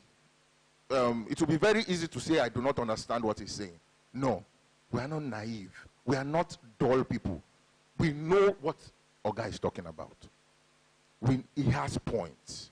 But what we are saying, what we are talking about, as he rightly said, we're talking about a system that has weaponized security agents against the people. Now, okay, you want to talk about movement. Oh, that you can't go to a certain place because of maybe it's close to this or because of... No. There was a time, about 2 different times, I was in Abuja. And I think the president was moving around that time. Everyone has to stand still. No movement. If I'm lying, maybe you correct me. No movement until the president, sometimes they enter 20 minutes, 25 minutes, even governors. Everybody will stand still. So if the people can stand still for you, then the people are also now saying they are tired of certain things. Why is it that it's always us that we cannot do this, but they can do it? Why? So that takes me to the culture you are talking about. The culture of we are the authority. We are the constituted authority. We are the authority that you must respect. Is coming out of a place of arrogance. Arrogance in power. Arrogance that does not recognize that the people in power are there for only one reason, to serve. If you realize that you are there to serve, how one talks to you, it should be the least of your concerns. Again, it's easier said, Mr. Macaroni. If you were president, would you like it if, a man named his dog after you? Named his dog Adedayo. I have been president. Of course, not Nigeria. I have been president. See, madam, I have been president. Do you know, I have 2 of my guys here with me, and they are from my school where I was president of the Students Association. Baba, leadership is service, selflessness, and sacrifice through discipline, integrity, and accountability, most especially to God and to the people you have sworn to serve. Anything contrary is fraud. So how one talks to me, again I say, do you want us to start reading out the things President Buhari had to say about President Goodluck Jonathan? So it is easy for you to criticize people when you are not there. Oh, okay, like you said now, when they were saying a lot of tweets, oh, unprintable names. They protested, they rode into power under that guise. Oh, they joined hands with the people and they protested. And nobody clamped down on them. But now that they're the same social media that they used to enter, this administration that we're talking about, the same social media now it was good for them then. It is no longer good for them now. Because the people, so the culture of, and now everybody don't open eye. If, like I said, if person carry a phone, he tweets, I'm tired, this government, now rubbish, now nonsense. For some reason, he feels, oh, this is my account, I'm saying the way I feel. Of course, he might not be able to stand up and go and say that in front of the president. But that's the point. Yeah. On Twitter, for instance, yeah. people say unprintable things yes. about, people in public offices. Yes. They use uncouth language. Yes. This same people, if they met the president or the minister or the person that they're insulting yes. on social media, yes. they can't stand up to them. Yeah, well, maybe. So are we saying that that's okay? Because no. So get me right. I never said it's okay. You can always pass across your information without insulting people. There's nothing I have said online. There's nothing I will say here that I cannot say in the presence of anybody in this life. That is me. I cannot speak for others. The way we will table, the way we bring things out is very different. So as someone who is respectful, see, let me tell you, the main problem, yes, we have our issues, but the main problem is still this culture we are talking about. No matter how nice we say it, it just appears that for you to even have the guts to challenge me as president, it seems it is a crime. Yeah. So they don't want you, whether you say it respectfully or not, they don't just want you to challenge them. So what I'm saying is, people now have, okay, that power on social media. You look at it, you use it to say, oh, this is how I feel. Those us, when we talk online, okay, take for instance what happened after the second wave that was supposed to happen when they wanted to open toll gate, where I was arrested, where I was picked up and beaten and all of that. What did I and the 39 others that were treated that way, what did we do to deserve such a treatment? You want to talk, if we want to open police case for a year, nobody go house. Because I did a video, I now made a video about what happened. The video I made does not do justice to what we went through in their cell. See, anything the police is doing for you outside, on the road, maybe they carry gun, hey, give us money. Don't follow them to station. Mama, now that station, now there, it they happen. When you hear it they happen here, now that their station, it they happen. These guys were sticking their fingers in our eyes. Shebi, the one you saw, Shebi, I still wear clothes. I was completely naked. I don't wear pants. I was naked. These guys were flogging us. They were beating us. They were punching us. Now you be macaroni. Now you won't know what make we rest. That's to show you the brutality that we talk about. It's okay. Yes, we always say that it's not all of them. I can agree. It might not be all of them. I was telling him when we were sitting together before we started, I said, I have friends who are police officers. Some of my friends, their parents are senior police officers. So it's not say I'm at war. We are at war with a system, not you individually. We are at war with the system that has disallowed you to be good officers, of the law. Because, come on, since when I small, when my parents, they carry me go church, my mom rather, because my father is a Muslim, when my mom is taking me to church or we are going out, once you see the police, right from small, once you see the police, there's a fear in you already. Because of what you've seen, you're already afraid that, what will they do? But you are not sure. So that has completely, so no matter how much good they do, the evil that thrives within the system will not let you see it. So go back to the culture, like I said, about our leaders, is that culture of not recognizing. Politics in Nigeria is fancy. It's for the cool. They want to throw Agbada, now we there here. They want to throw Agbada, they want to go to the Senate or whatever to sleep, snore, and collect money. So it's cool. There's no hard work. That's why they feel disrespected.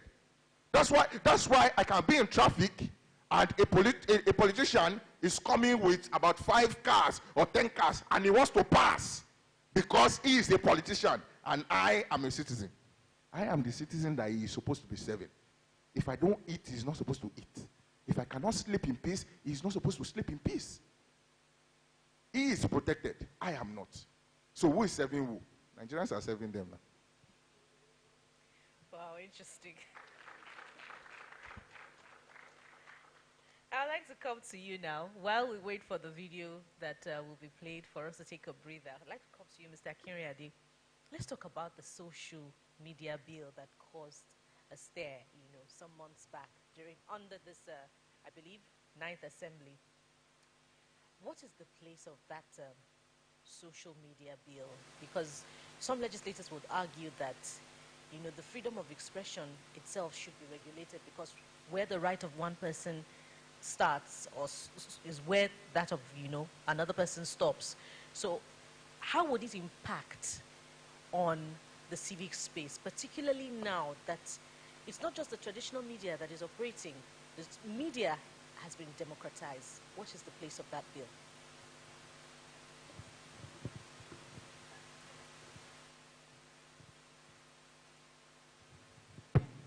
Well,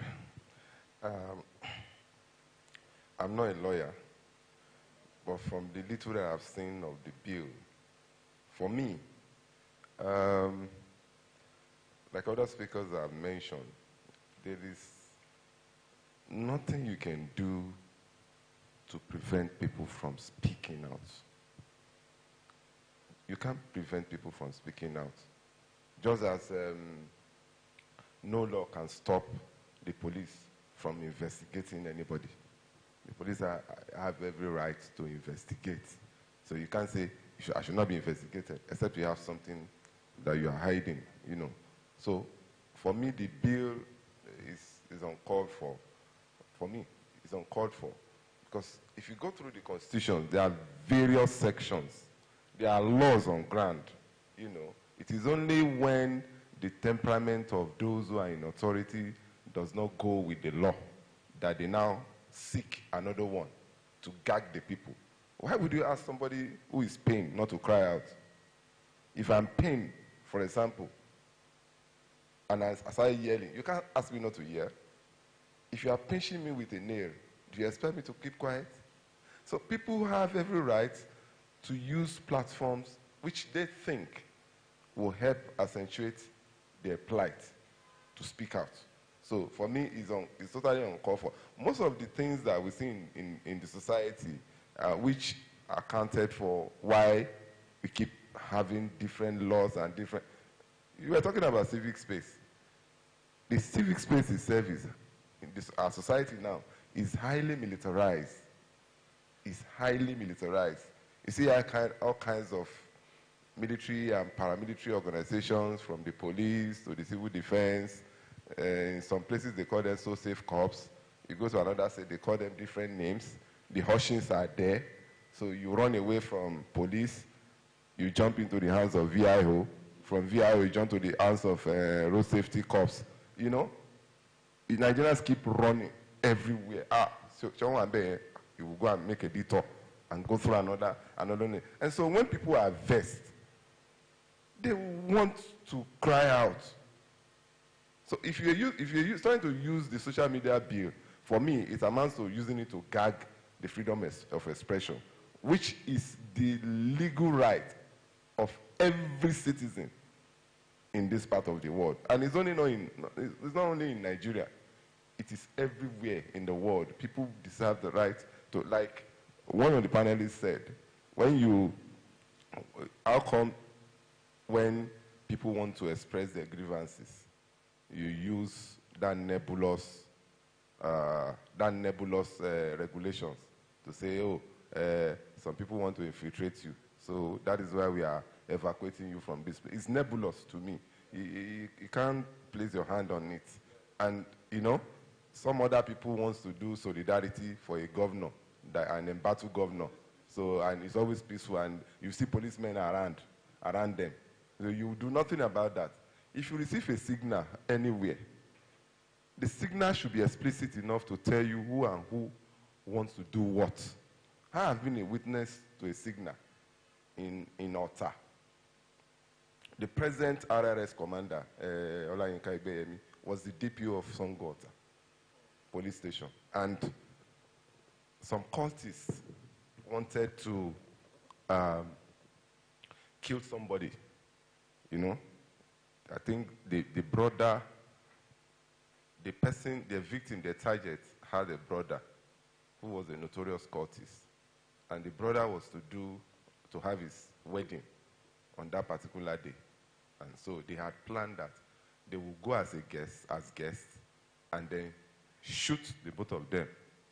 Perhaps while they were dancing. And so you may ask him, he's not somebody that is, he's not a ghost, you know? And then they received that signal. And then Gbeyemi, who was the DPO, led that operation. I was there, I witnessed it all. How they pick all the perpetrators, they pick them.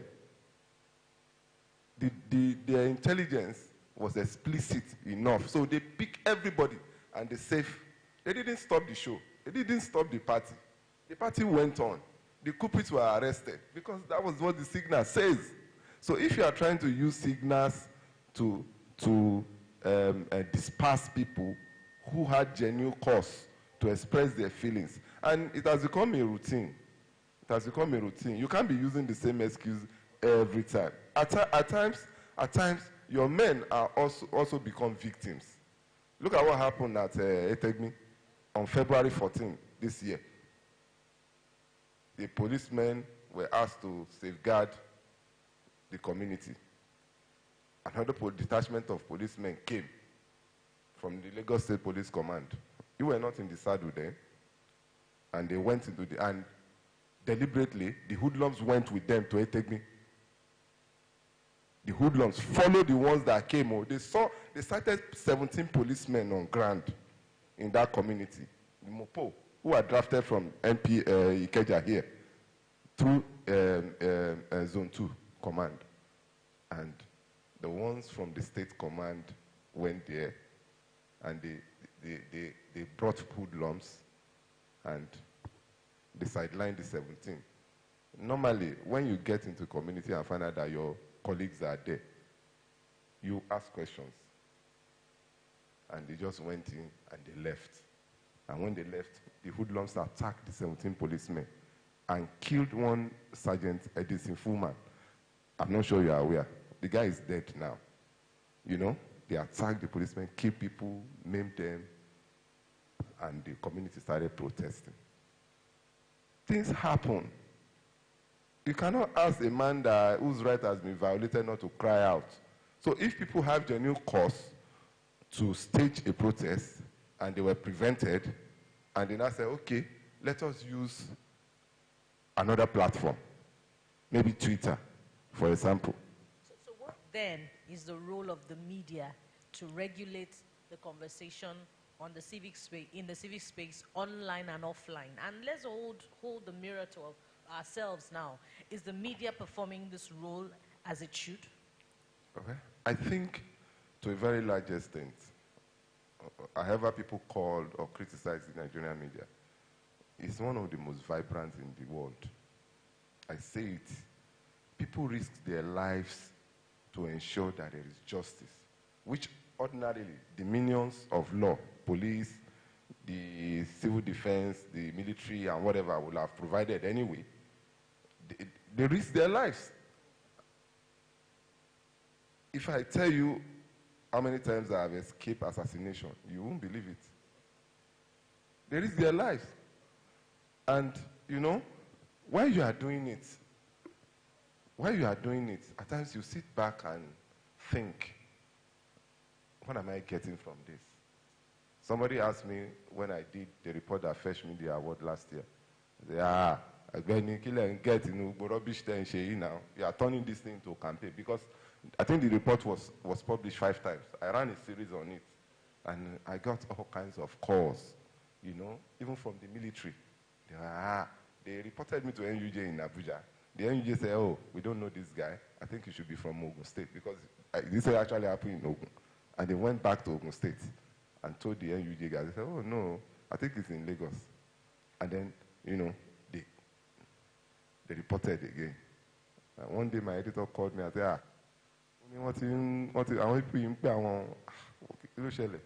he said I was running a campaign. I was struggling to incite the public against the military. And I asked the man, because the PRO of 81 DIF Lagos called me, and I told him, Mr. Oshoba, you are a Yoruba. If your men had not gone to that community to brutalize people, would I have reported anything? I said, mind you, I have you on tape. And then that was when he backed out, after a series of petitions. So people will continue to ventilate their anger and grievances. But like I said, Nigerian media is self-regulatory. It's self-regulatory. Why the Constitution, you know, empowers us to, you know, do our job.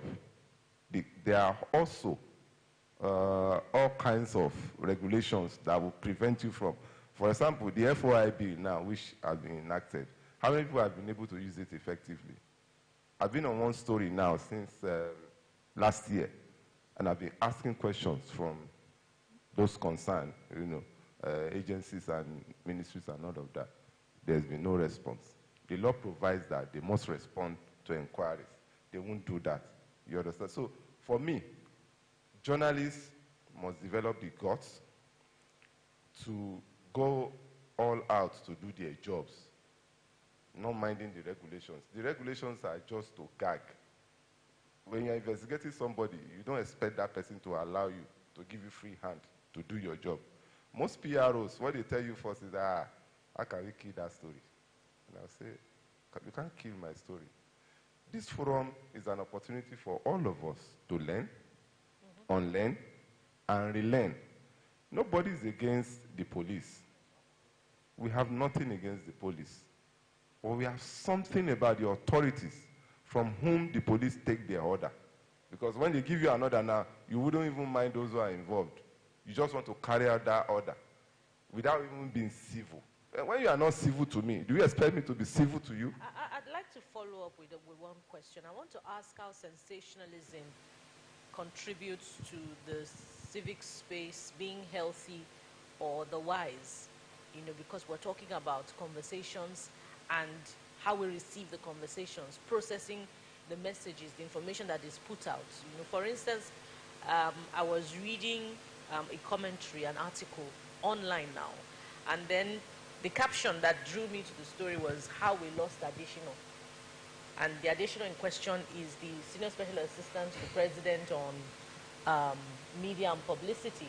You know, but what they were trying to say was how we lost a journalist. But, you know, it had misled me to think, oh, what happened to... So how does sensationalism, you know, contribute to the health or otherwise of the civic space? Anyway, I wouldn't know the platform on which you read that commentary. Don't worry, let's informed commentary, in a way, you have the freedom. You have the freedom. You're the one writing now. You are pouring out your mind. I wouldn't know. But like I told you, Nigerian media, the one that I subscribe to, which is mainstream, we are self-regulatory, we are guided by ethics. You understand? We are guided by ethics. And if you don't follow that ethics, it's just like a banana peel. You could get injured in the course of... So I wouldn't know the platform on which you read that informed commentary, whether it was one of these online, you know, platform, who, to the best of my knowledge, do not subscribe to the ethics of journalism. Most times, I read some reports that, you know, I would say, okay, this person has opinionated, you have editorialized. And when you editorialize in your reports, in a way, it reduces the strength of that report.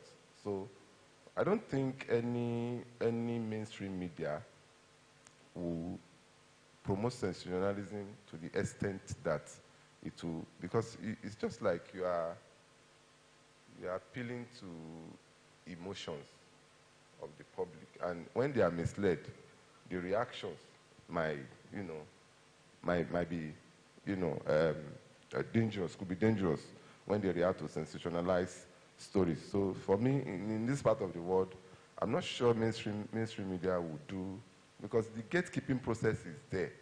We gatekeep a lot. Okay, if there's a space, let us tie all the loose ends.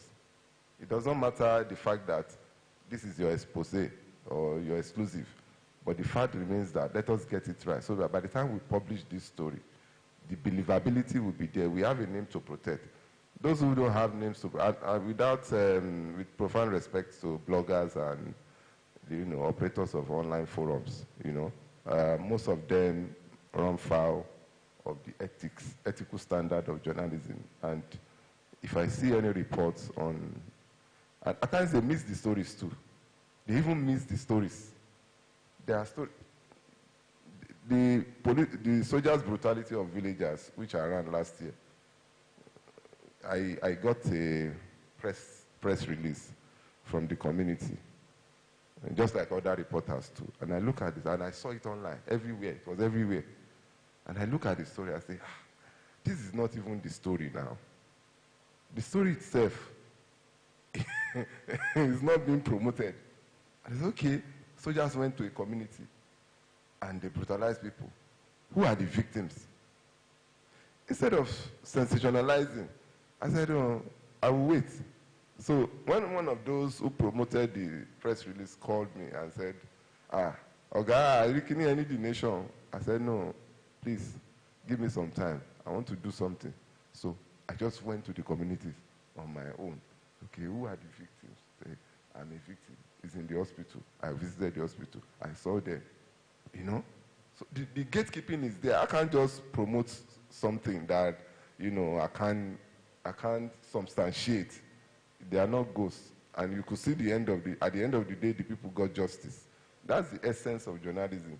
So journalism does not promote sensationalism. Fine, there are publications that, use sensationalism, and most of them, publish stories around boobs and backsides of women, You know them now. I shouldn't be mentioning names. So, but for mainstream journalism, I don't think that any serious gatekeeper will allow sensationalism to take the better part of any story that the readers, will react to. I think the message is clear. Preserving the sanctity of the civic space is a collective responsibility, So we ourselves must do, whether we're journalists or not, do that job of ensuring the authenticity of the subject, before getting on the bandwagon of commenting and leaving messages. Just before I begin to give the audience the opportunity to contribute to the conversation, let's look at self-preservation as it relates to the civic space. For any conversation anywhere, self-preservation is key. This is where I'll bring the lawyers in. I'd like Mr. O'Hare to start, and then I'll go to Mr. Effiong. What are the instruments available? Because they say that Nigeria is the most difficult place, one of the most difficult places to live in the world.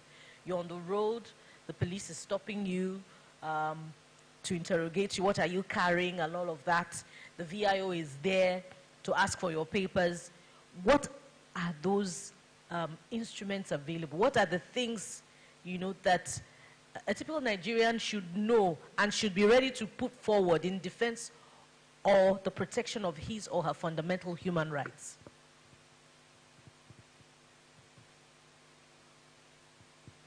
Thank you.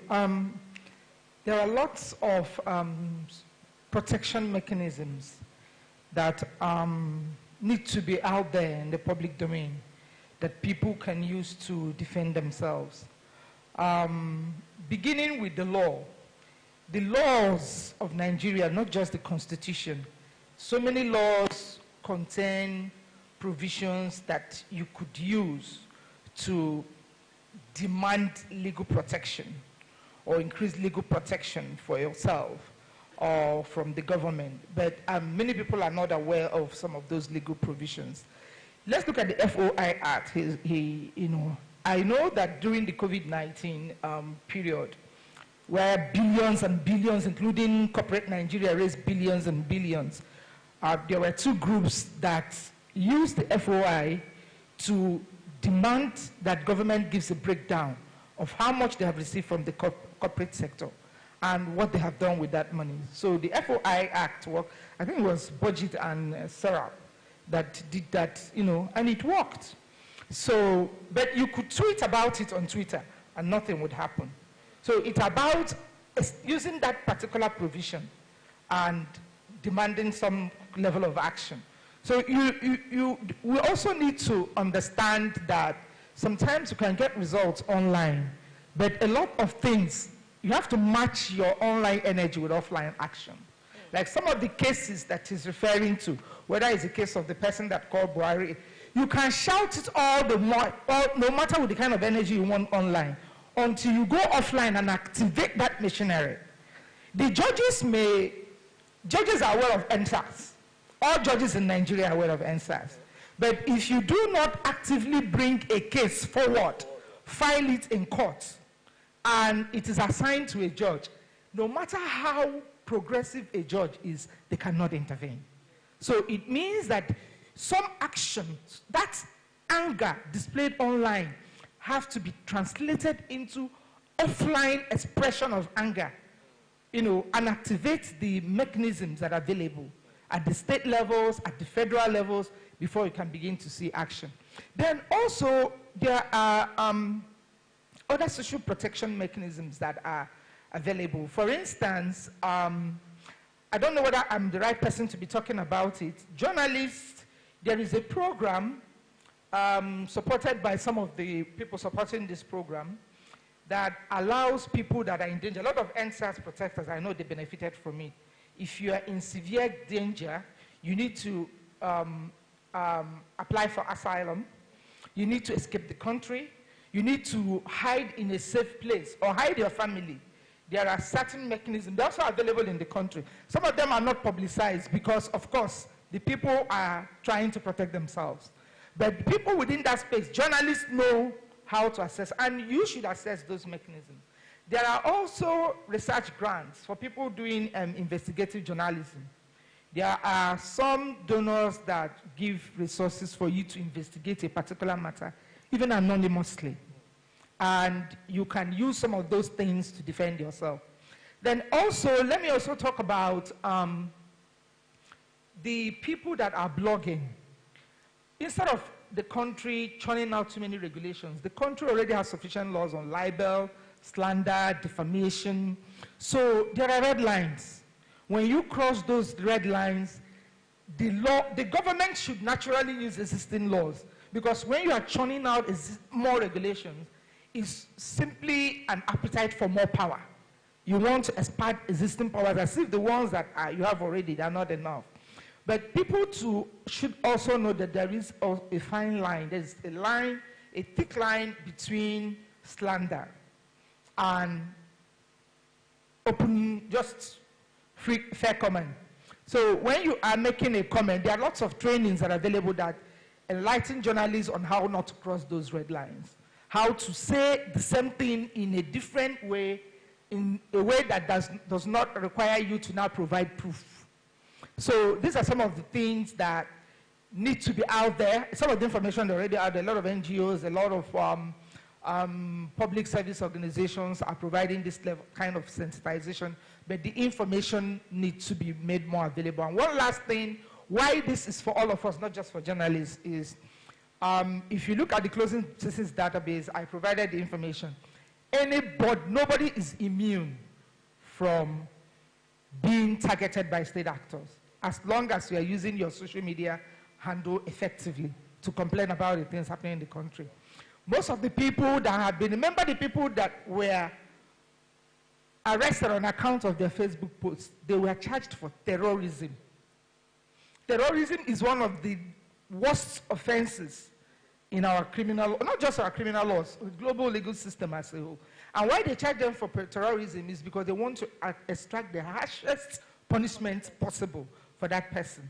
So if you join NSAS, there is a way it could be militarized or securitized to bring you within that rope of a felony.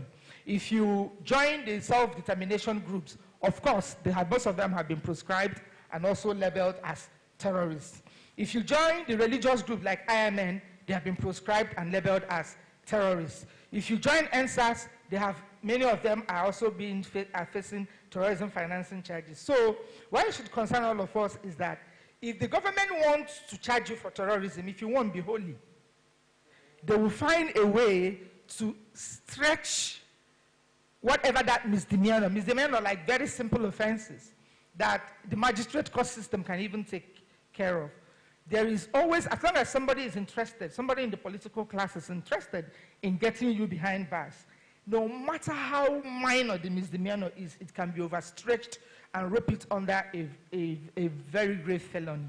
And that is why it's important that all of us should have access to this type of information. Yes. Speaking of which, thank you. I want you to take it up from there. In that scenario now where, an NSAS protester is charged with an offense in that category of treasonable felony, what are the options available to that that protester whose charge has been magnified, so to speak? Thank you. The first point I want to make is that Nigerians should never be afraid of facing their government in court. The power of the government, to some extent the police, when it comes to shrinking of the civic space, ends at the police station. Since 2015, that this very oppressive regime came to power, go and check the statistics. All these frivolous, dubious charges they are filing up and down, in how many cases have they secured conviction? We have always defeated them in court. We will continue to defeat them in court. I'm telling you. The man whose name is Doc Buhari, people say, you are insulting the president. And I ask the question, what is spiritual about the name? What is unique? If the dog's name was Miracle, is there a special protection for the name Buhari under the law? And that was why we went to court. We got the matter thrown out. They never called any witness. So we have a problem with a system that is designed to protect the ruling class. That is what this is about. And that is why you have the Nigerian police arrest a citizen because he said that a prominent pastor who claimed that angels were putting money in people's pockets, miracle money. And when I took up the matter, I said, these apostles should just bring the angels. The case is going to end. Because if angels are putting money in the pockets of people, that was what I told the police. I told the commissioner, the Deputy Inspector General of Police in Abuja. I said, sir, you want to go to court? We are ready. You have to call the angels. Yes, because I'm going to subpoena the bank to bring the account statements. I said, under Nigerian law, angels do not have bank accounts. Angels do not have, own financial institutions. So let the bank bring the statement. We will see whether it is Angel Michael, whether it is Angel Gabriel that sent the money. That was how the case died. Till today, the miracle money case, you've not heard anything. The point I'm making is, don't ever be afraid that the government will harass you, the government will arrest you. They can file frivolous charges. The question is whose conviction? So we raise case that is standing trial for treasonable felony. I am part of his defense. Since they filed the frivolous charge in 2019, the federal government has not been able to finish one witness. Till date, that of Abba Jalingo, the case was eventually withdrawn. So these are gimmicks to intimidate you, that we will take you to court. Tell them, take me to court. Because if you say somebody has insulted Buhari, you have ruined the reputation of the president. If I'm a lawyer in that matter, the question is going to be, where is your reputation? You cannot say somebody has defamed the reputation of somebody who does not even have reputation. So what I am saying is this. Don't ever, and I said that without apology, if you want to go and protest peacefully, this is part of the safeguard. All the people, go and check. In the last 4 years that the police has arrested for protesting in Lagos, I challenge you, the police has not secured one conviction. We have always defeated them in court. We will continue to defeat them in court because what they are doing is illegal. I'm telling you, even the NSAS protesters, I don't know about the hoodlums, Those who took part in the NSAS protest that the police arrested, the peaceful protesters, they have not secured one conviction because there is no basis to charge them. So don't be afraid. We have the Police Act of 2020 that the police itself does not believe in. Because the Police Act says you can't even arrest by proxy. In fact, under the new Police Act, Nigerians are not aware. 2020, if you are arrested and taken to a police station, the Police Act says that police station should initiate a call and inform your family. It is a duty now on the police to inform your family. It is not for you to say, please give me phone, let me call my family. The law now says the police should call your family. Are they doing that? Now, the law also says, under the new Police Act, that irrespective of whether you have a shorty or not, as long as the offense is bailable, the police must admit you to bail. So the laws are there. We have the Anti-Torture Act of 2017 that has made it a criminal offense in Nigeria for a police officer, civil defense, the military to torture a Nigerian. And the question we are asking is, why is this law not implemented? The laws are there. Now, for the media, the Nigerian media has its own weaknesses. It is not perfect. But without the media, we would not have even had democracy. So the media has done an excellent job. When you look at Section 22 of the Constitution, on the constitutional role of the media, it says the press, the radio, the television, and other agencies of the mass media shall at all times be free to uphold the provisions of Chapter 2 and to uphold the accountability of the government to the people. So journalists should not be intimidated. Just yesterday, I don't know how many people here know of the People's Gazette. The People's Gazette is an online newspaper. Their website was closed by the Buhari regime for the last 1 year. I just filed a case yesterday against the federal government at the Federal High Court in Abuja. And I'm waiting to see what their defense is going to be. The laws are there to protect the media. The problem that I have with journalists in Nigeria is that most media houses, and I'll tell you why I'm saying that, they are so reluctant to go to court to enforce their rights. When Lai Mohammed started saying broadcast stations should pay fines for hate speech that he has not told us what means, I reached out to some of the media houses that were fine. I said, okay, I am willing to take up this case. Just give me the documents, the letter they wrote to you to pay this fine. Trust me, all of them shy away. None. And even when I undertake as a private citizen to go to court, they came and said, what is your business? You don't own a broadcast station. You are not Nigeria Info. So why is it that the media in Nigeria is so reluctant to challenge the violation of their rights? Why is it that when journalists are arrested, you don't see media houses that employ those journalists filing cases in court against the police or the government? Why are these things happening? So this is the question that the media should think about. And finally, please, our brothers and sisters in uniform, we are not against you. My deceased father was a custom officer. I have a brother who is a police officer. You won't believe it except I tell you. I have my people in my family that have history in the military. But then, the problem we always have with the police is that even when you are fighting for their rights, they are still coming to kill you. Yes. If I carry placard now to the state police command and say, Commissioner of Police, why are you not giving policemen in uniform their policemen in Lagos uniform? Why are policemen vehicles not funded? If they give them order to tear gas me, they will tear gas me. So the policemen should realize that they are also victims of the same states that we are fighting. Because you have children. Your children do not have access to the school that Buhari's children are going to. They do not. I'm sorry to say, if as a policeman you die in the course of duty, they will not bury you in the cemetery that is owned by Tinubu. I don't know where you'll be buried. Your children may not even get their entitlement. I have policemen who are coming to me to take up their cases. So, even you go and look at your barracks, go and look at where you stay. There should be a part of you That should make you ask yourself, who is really my enemy? Is it the defenseless Nigerian people or the autocratic Nigerian state? Please go on with that question. Thank you. Thank you, Mr. Effiong. As much as I'd like to attempt an answer to your question to the media, I think I'd rather not. Maybe Mr.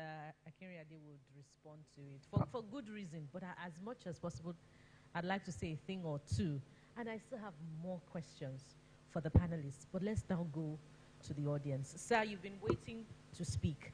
I'd like to give you the opportunity to speak now. Yes, a policewoman will also like to speak. Right after him, it will be your turn, the beautiful police officer over there, and then I'll take you. So 1, 2, 3, and the NSCDC official. So 4. Let's start with 4, and then we'll come to the back. My name is Gabriel. I'm Omohimi. I'm a journalist, and I have practiced journalism in this country for more than 50 years now.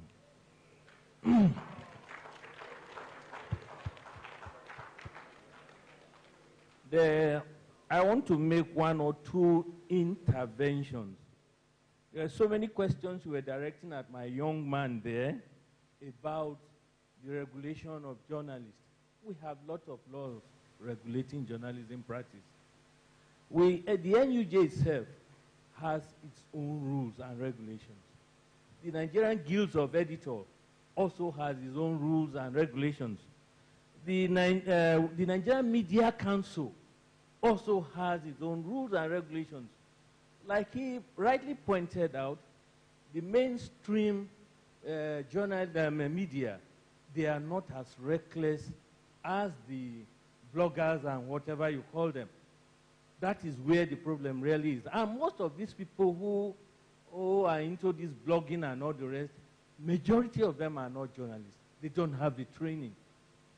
So I want to try and paint a picture. You saw recently the media was agog when a guy who claims to be a journalist, who is very authoritative, was asking a reporter who was shouting, calling his name, the usual, the way the broadcast journalists operate.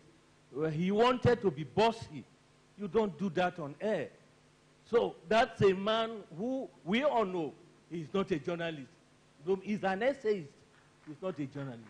So these are the facts you must get clear. No?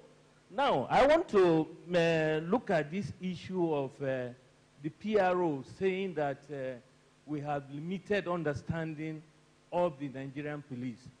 It is not true. The excesses of the Nigerian police is a thing that people can no longer stand. And this must be taken up frontally for us to have a good society. I'm a policeman's son. I grew up in the barracks. I don't hate the police.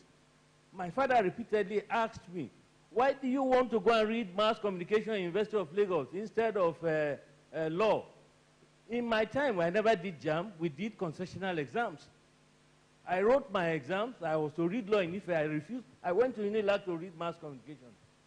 So the point is that the Nigerian police, the NSAS thing started from Ugeli, where a young boy was attacked in the hotel, I think Westhold Hotel in Ugeli, on the 13th or 3rd of October. Somebody captured it, put it on air. Within a period of 6 days, it became something else. That was where NSAS started. By the 30th, by the 20th of that October, things has already, about 26 states in the country were already affected. Now, Adamu tried as much as possible to disband SARS, and they now decided to set up what they call SWAP. Now, I want to give you a practical example of what happened on the 10th of April in Agege. members of the NSAS, very close to Area F here, met once it is in Ojo.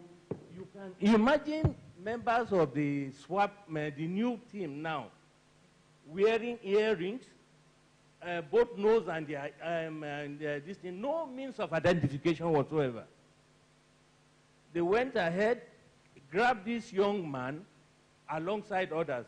In that very operation they carried out on the 10th of April, 17 people were arrested under that bridge in Agege. They were citizens going about their businesses. They carried them from that place. While they were arresting them, they did not come with operational vehicles.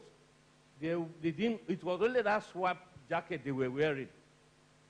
Then they went ahead, brought them here.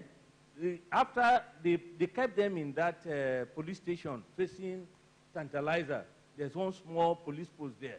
That was where they kept all of them. I took my time as an old man. I decided to abandon my business, whatever I was going for, to observe things myself. They took them from there. They went, commandeered a vehicle, carried them later in the evening. This thing started at about 2 o'clock in the afternoon. Then they removed them from that place at about 5 o'clock, brought them to Area F, somewhere very close to Area F here. They have SWAP's office here. That was where around 8 o'clock, one of the officers there took time and started going through the phones of the people they arrested. They did that as if that was not even enough, stripped them naked. While they were removing their clothes, anybody they saw... Please wrap up your point, sir. Okay. Anybody they saw with tattoo and whatever you call, oh, you are the NSAS people. There were a lot of brutalization. So, what I'm trying to say is that in spite of the effort that is deliberately being made to check the SSCs of the Nigerian police, they seem not to want to go with with this reform. So I don't know what we're going to do to really get the police to begin to behave. Even the colonial police is better than what we are having right now. So something has to be done. I don't know how your system here can help us. That was why I came in here. So Thank you, sir. Yes, the second, just let me quickly do another one. Now, the background of the people 2 minutes, sir. Yes, the background of the people we elect into office. I don't know how Nigerians will be able to get it right. If we had done a proper check, under no circumstances will anybody have voted Buhari into power. It is true. I am old enough. I'm 70 years old. I don't bloody care. So a man like that, I want to give you an analogy. Aniagolu, the Metesine riot took place in 1980. But Shehu Shagari was the Nigerian president.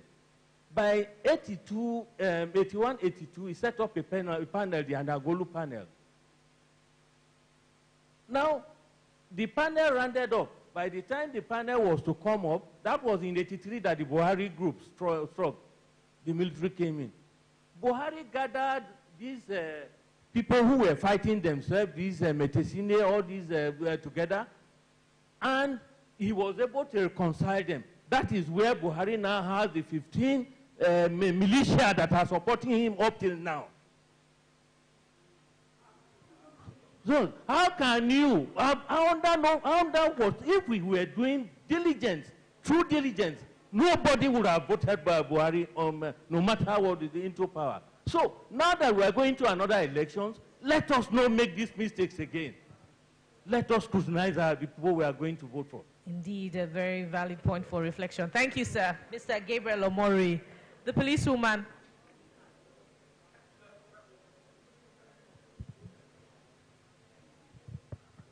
Good morning, everybody. I'm SP Matilda Umiambaroye. I'm the DPO Ilupeju Division. Okay, a lot has been said, and I would like to ask the moderator, is this supposed to be a bias hearing? Because the PRO is alone, we have everybody represented from every angle. We have Mr. Macaroni there, we have the lawyer, we have human rights, we have everybody, but we have just one police officer. No. And even I'm also monitoring the Twitter. I see that from all the PRO has said, nothing was quoted. Who is handling that? Only thing was quoted is, police is a work in progress. Well, okay, fine. So, I would like to It's not agree. a biased hearing. Okay. You would have wanted more than one police officer on the... As an advice, yes, okay, use this part and say it, and the police will be there. If anybody comes to hijack it, we will handle. But didn't the protests get violent? Weren't people died. Properties were lost. Police officers' lives were lost. Until date, even in this gathering, nobody has mentioned it that one police officer died.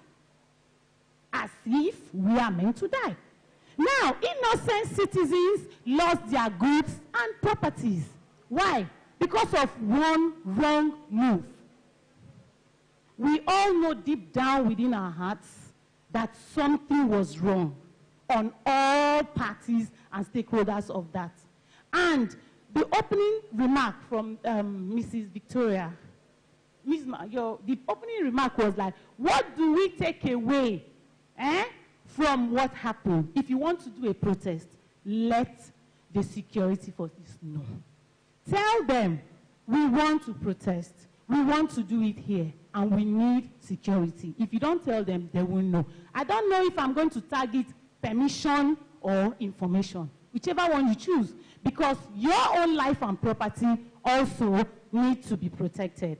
Now, they talked about national interest, security breach. Those are what we are trained to do.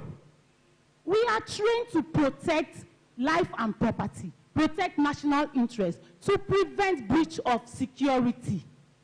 So if we tell you that we have intel that will cause one thing or the other, and I agree with the Lagos State Prayer, we are going to disperse the crowd, whether it's okay by you or not, because the wider citizens, the innocent ones who are not you and me, will be affected.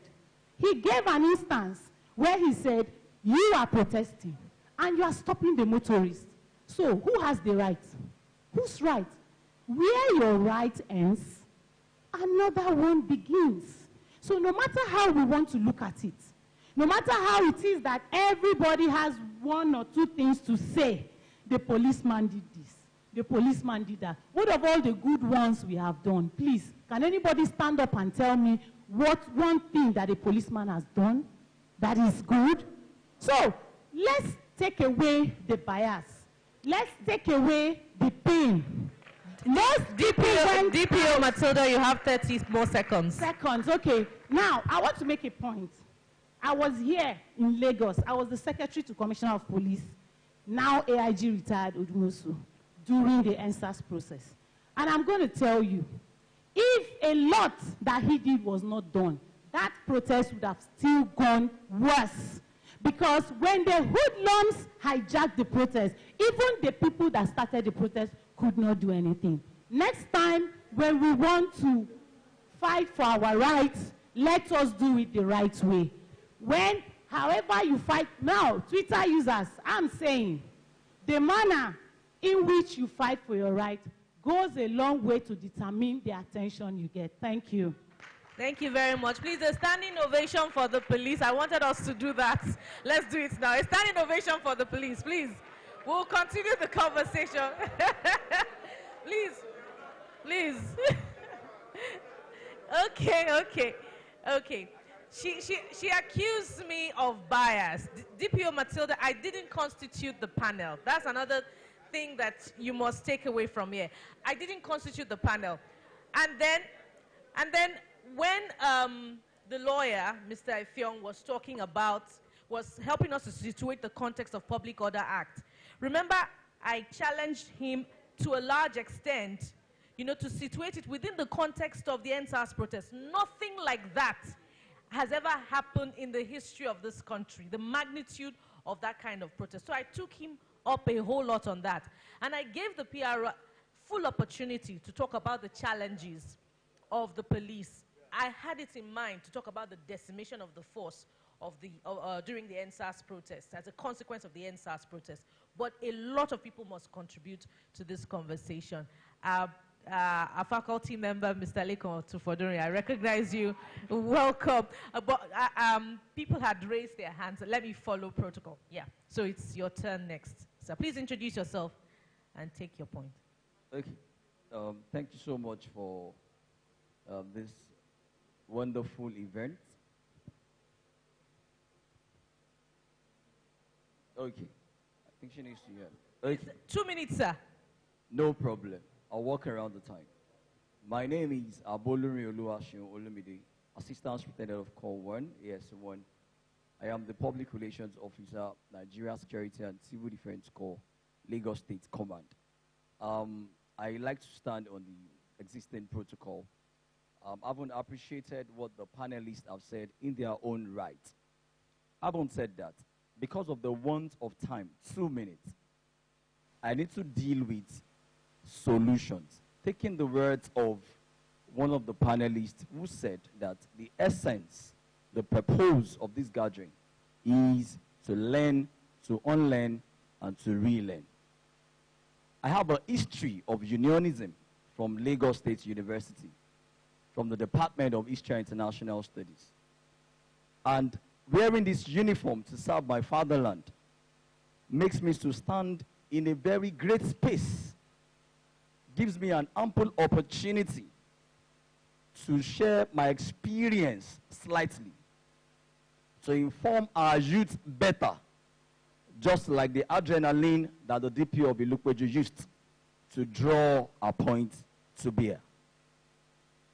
We need to understand the importance of attitude, culture, civility, spiritedness, and intellectualism.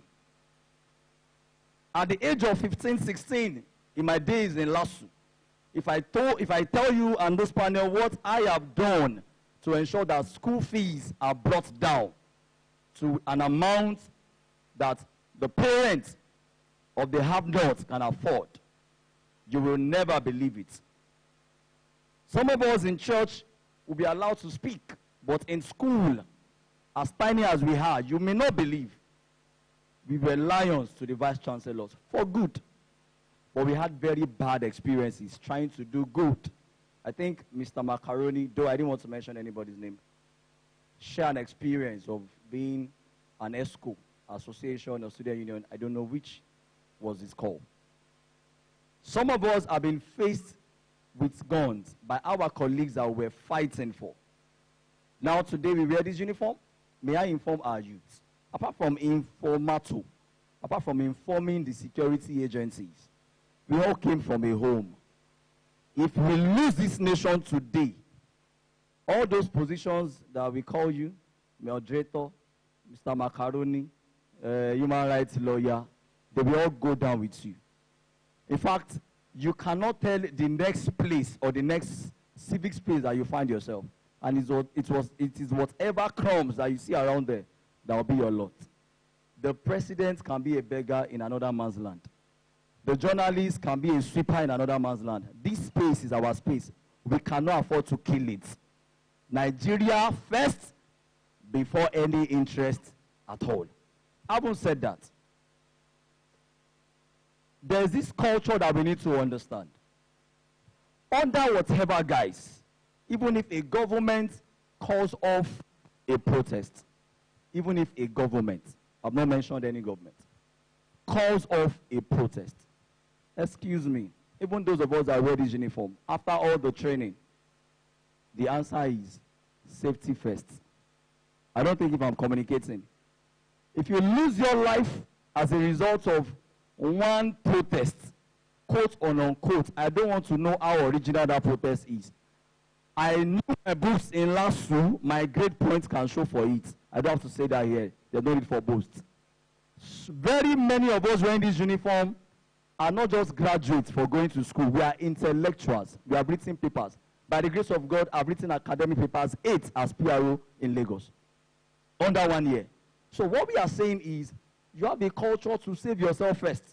I was in Agege as the PRO of Area Command Lagos West in Agege. NSAS protests ampled under my nose. I could not go home again because of all kinds of shots coming. Could you believe that there were normal youths that don't know anything about what these very informed youths are doing on their behalf? I want to give kudos to Nigerian youths because all over the world, Nigerian youths were judged to have come out in one uniformity to ever express their minds. But they need to know that there is a better way to express it next time. For example, how do you express these things next time? That wonderful man over there said something. He said, I haven't done all of these things online, which is even a new media. A lot of people are here with their phone. They don't still know how to use it better. We don't have to say online journalists are these, are that, they are unethical, they are a very good number of them are doing very well. I haven't said that. When you go online, the offline now begins with the intellectuals amongst us. Because I cannot count myself out of the youth of Nigeria. If they do it well for us, it will also affect us and rob us positively. I agree with that. You now need to begin to go, okay, which offices do we identify? Is it the federal government? Is it the state government? What are the departments and formations that need to tailor these? Which lawyers do they have? The entire group that came together, what is a body of their legal team? Which professors are thinking for them? Which academics are thinking for them? These are issues. So a lot of these things were not known even by the political leaders. Even the religious leaders never saw this in the whole of their life, preaching the Bible or the Holy Quran. So it is not something we should come. In history, you cannot write about an event except after the event has passed until 30, 50 years. Discussing it is even an opportunity. Thank you. Human life is precious. Thank you very much for that point. We should put Nigeria first. Go ahead, sir. Okay, good morning this afternoon, ladies and gentlemen. My name is Emmanuel Kule, and the National Coordinator Network on Police Reform in Nigeria. I will begin by appreciating the good work the police have been doing for us. It's something that we need to always talk about. And speaking from the angle of CSOs, we always say that we have always been working with the police and will continue to work with the police. There have been challenges, and there will always be challenges in trying to strike a balance between defending citizens and talking also for citizens. From the work we do, we document cases of abuses every year. It's something we have been doing since 2000. We have been documenting cases. And recently, we even have 2 publications, Growing in Pains, the Effect of Bad Policing on Nigerian. We have also Police Compliance with the Administration of Criminal Justice Act that talks a lot about these cases of abuses. But while talking about that, I'll try to bring to the issues also as it relates to the topic of discourse. Concerning, as it relates to civic space, I'll try to talk about the issue of the laws we have through which the police is actually saddled with implementing these laws.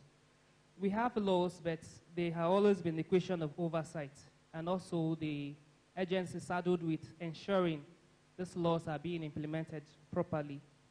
For example, the ACJL of Nigeria, ACJMC are limited to some states, not in the whole country. We have Violence Against Persons Prohibition Act, which oversight is in NAPTIP. NAPTIP is also not really proactive.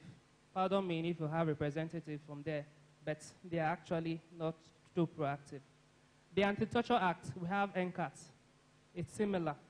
To some extent, we may even be asking, who are these persons that are part of the NCAT? If you go further, it's similar. After NSAS, there were issues of trying to address issues of police stations that were being abused, which brings us to the Police Trust Fund. this was part of the work civil society did because they identified a gap inherent in the police system concerning the quality of the places where they are staying, the barracks. So how can we ensure training and retraining of officers, refurbishment of police institutions, which led to the pushing of the police trust fund. And the police trust fund, there are certain monies that citizens or organizations are compelled to contribute towards. But till date, what has been the function of the police trust fund, even to these police stations that were being affected by the NSAS? Have money been given to that particular body? Yes, about billions of naira. But what can the body show that it has used? And what's the oversight? There have even reports that there are even the vehicles that they bought, it was not even approved by the board. So these are also the other issues that even are affecting the quality of service, even at the level of the police. All right. Thank you, sir. So let me round up. So the issues affecting the civic space, one, accountability. We have the president having overlapping powers to appoint almost everybody. So when you're having such powers in the country like ours, it affects accountability on his part to you, the citizen. It's looking at you, the citizen, working for him and not the other way around. What's also the side of the oversight also of the police complaint response unit on punishing failing erring officers. The Police Service Commission, they are only in Abuja. What happens at the level of the states? Cases are being documented yearly, and just like Mr. Macaroni was saying, these so many reports of police abuses that we report daily to be it the state's commissioners or to the headquarters, how many of them have actually been punished? And when they have actually been punished, how many of them, the publicity, does it come out? I know there are one or two cases where the police complaint response units have handled one or two, but out of the hundreds of cases that come out monthly, how many can we say have actually been addressed? All right. And moving forward, go to someone else. The last thing. This is to the media. So the first thing is, we have laws. The media can also assist. First or last? This is a summary. This is okay. Direct to the media. The media can also help the civic space by empowering people with the knowledge of our laws. Knowledge of these laws will help us defend ourselves better. They can also work with trying to publicize the good works of the police, which to an extent will give also confidence working with the police. And also the media also should also learn to work better with us as civil society. We have always been working together. But critically, concerning NSAS, we, right from 2015, we're advocating for NSAS, particularly writing number of petitions because of abuses we received. Thank and you a media very house, much. Thank you very much. This is important. A media house wrote countering us for what we did. So there are better ways to talk concerning issues like this. Thank you. I've taken well over 2 minutes. Some hands were raised at the back. We have time for 5 more questions, right? Mrs. Alaka, 5 more questions. How many more questions? No more questions. At lunch. I've been overreading. We can't take any more questions. Sorry.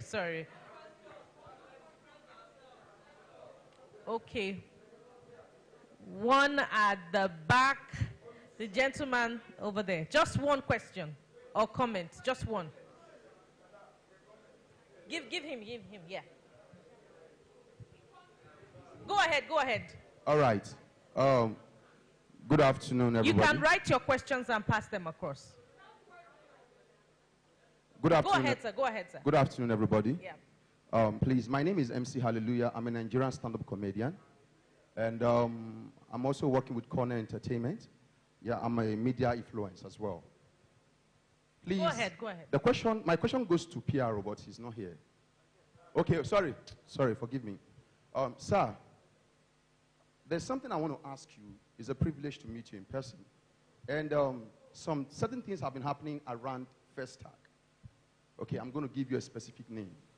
And with the police whole thing, whereby some youth, like if we are doing concept, we are doing a program, some people come to the program, and police will stop them. And when police stop them, they will take their phone, search their phone, and beat them. They will not give them the privilege to make even a call, to call their family member or call anybody for rescue, or this is where what I'm into. So in this situation, sir, I'm just putting it, what can be done for you not to give, for them to give these people the right or give them the chance to make a call, and you take their phone from them forcefully. So I want to ask this question. In this situation, please, what can be done? Thank you. Thank you very much. So let's take comments from the panelists. PRO, I'm sure there's a lot of things that you have to respond to. DPO Matilda, you heard this man, the CSO man. You heard most of the things he had to do with the police. So it didn't come from me. So Police Trust Fund, I took some notes.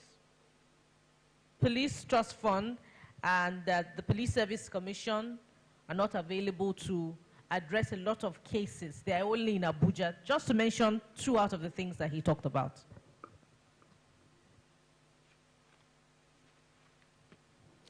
For Police Trust Fund, for the mere fact that I'm aware that they have a PRO, I don't know if I should be speaking for them, Police Trust Fund. So I know they've been doing a lot. I know they have billions in their coffers, and I know they've been doing a study to actually know what police need. And like you mentioned, they recently bought vehicles, and we got our share in Lagos here. And I know, I was part of a committee in Abuja before I came to Lagos. I know that they are traveling around to know the specific needs of different commands so that they can make them available. The good thing about it is money is available, billions. I know that for sure. So it's a matter of time before we start saying those things. I'm sorry, what's the second question? Police Service Commission. Police Service Commission. Yeah, Police Service Commission is only in Abuja. Is that that shouldn't be an issue? Not available to check some of the excesses. They are mandated to check some of the excesses. Yes, Police Service Commission, if you want them to, or for them to check excesses, they actually rely on complaints from members of the public. So when this, in forms of petitions, so when they get petitions, they now work on them. So it doesn't matter where they are. I'm sure people mail complaints to them, and once they get it, they work on them. I know they work on them because a couple of times I've received mails from them asking, well, they send it to me to deliver to the Commissioner of Police. I go through it and I see that they're actually saying, please release so and so officer to come to Abuja to respond to some complaints against him. So it doesn't matter their physical location. They do their job as long as people complain to them. For the young man asking about First Tag, yes, I would not deny the fact. On Twitter, if I'm to catalog all the complaints I get, number 1 on the list is First Tag, followed by Ikorodu. I know. We're aware of these things. It's not like we're not aware. I'm also aware of Ojodu. I'm also aware of Ogudu. I'm aware, but First Tag is number 1 on the list. And I can tell you that, yes, it's bad. It's bad. You just stop people, collect their phones, and search their phones. It's absolutely wrong.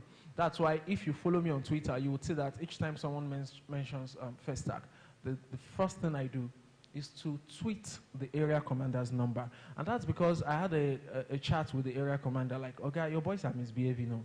It's like, but nobody has brought this to my attention. Okay, okay, I've brought it to your attention. Okay, you know what, PRO?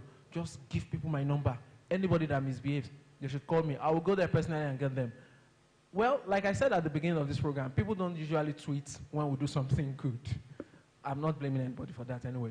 But the area commander sometimes calls me and says, see, I've seen some boys here now. I've put them in the cell. I've recovered the money. I've returned the money. Yes, it shouldn't stop at just being in the cell. Yes, disciplinary actions are taken. So what should you do? To answer your question directly, I would never advise anyone to argue with a man with a rifle. You don't even know his state of mind. Forget, you don't even know his state of mind. So I don't want sad story.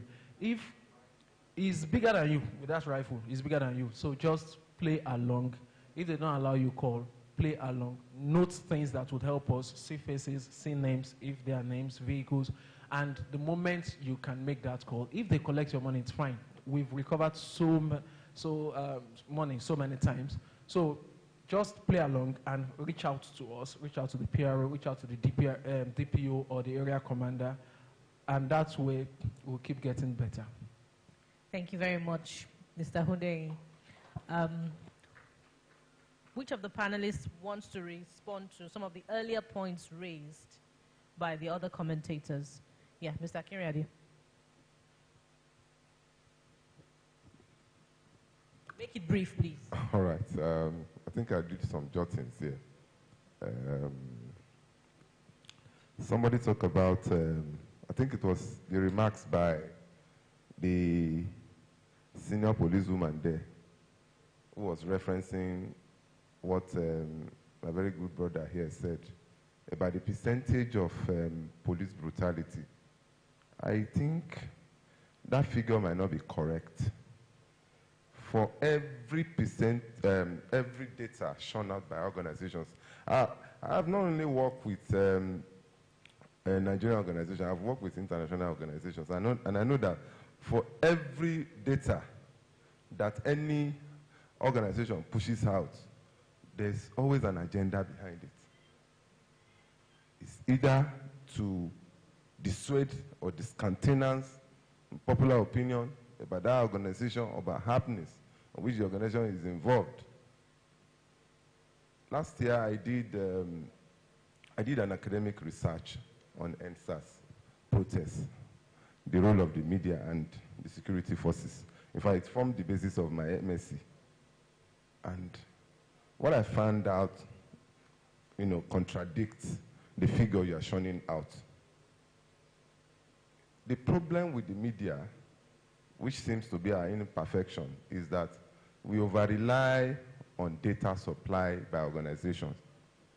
And I've always, called for a new paradigm on the part of the media. That when an organization pushes data to you, you don't just take it hook, line, and sinker. We also have the latitude to mine for data. We can mine data. We can go all out there. I think I did in about Lagos, Ogun, Oyo, and a bit of Osun. And that disputes the figure that the police is pushing out. That narrative is wrong. It's a wrong one. Like I reiterated earlier, the basis for this gathering is for all of us to learn, unlearn, and relearn. I know that the system under which you operate is not even sympathetic with you people, the operatives now, both the rank and file and the officers. And I know that those who take decisions are not within your ranks. They are superiors. And this gathering is not about singling out an organization for reproach. We are not trying to, but we are trying to help you. Because there's a disconnect between the public and minions of law, which police is part of. What is the disconnect? The disconnect is the trust. The trust. When you say that people reproach you, people don't like the police, no. It's the trust. A lot had happened in the past that gave the people the impression, and which formed the basis of their reaction. A man killed by a police officer, do you expect the children to like police force? If it happened in the society or in a community for a period of time, do you expect the people who live in that society to like the police or to like, for example, the civil defense, which is also culpable in this regard? I don't want to go into the nitty-gritty of it, So the trust is the disconnect. Once people are able to trust you, the other woman who worked in Ojodu, who helped rehabilitated a boy that was attacked by robbers, was she not a policewoman? Didn't the media publish it? When we see good things, we do. Or a police officer who bought food for a displaced person in, what's it called? This place, Ijaye. In fact, the Nation published it, and we published the picture. Because it was something novel. A policeman tending to somebody who had been displaced. The man was homeless. So when we see good things, will we definitely disseminate it? But it appears that the ones we are getting are those ones that are not too good. And if you go by the trust of this gathering, it says hushed voices and the media defense of the civic space. Look at hushed voices. What does it mean? People cannot speak out. And that reflects in the crime rates too.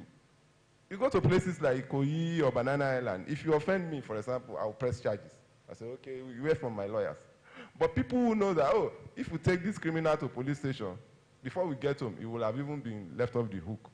They say, okay, don't worry.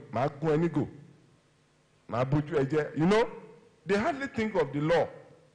Because the trust is not there. The trust is not there for them to say, okay, once we take him to the police station, we will get justice.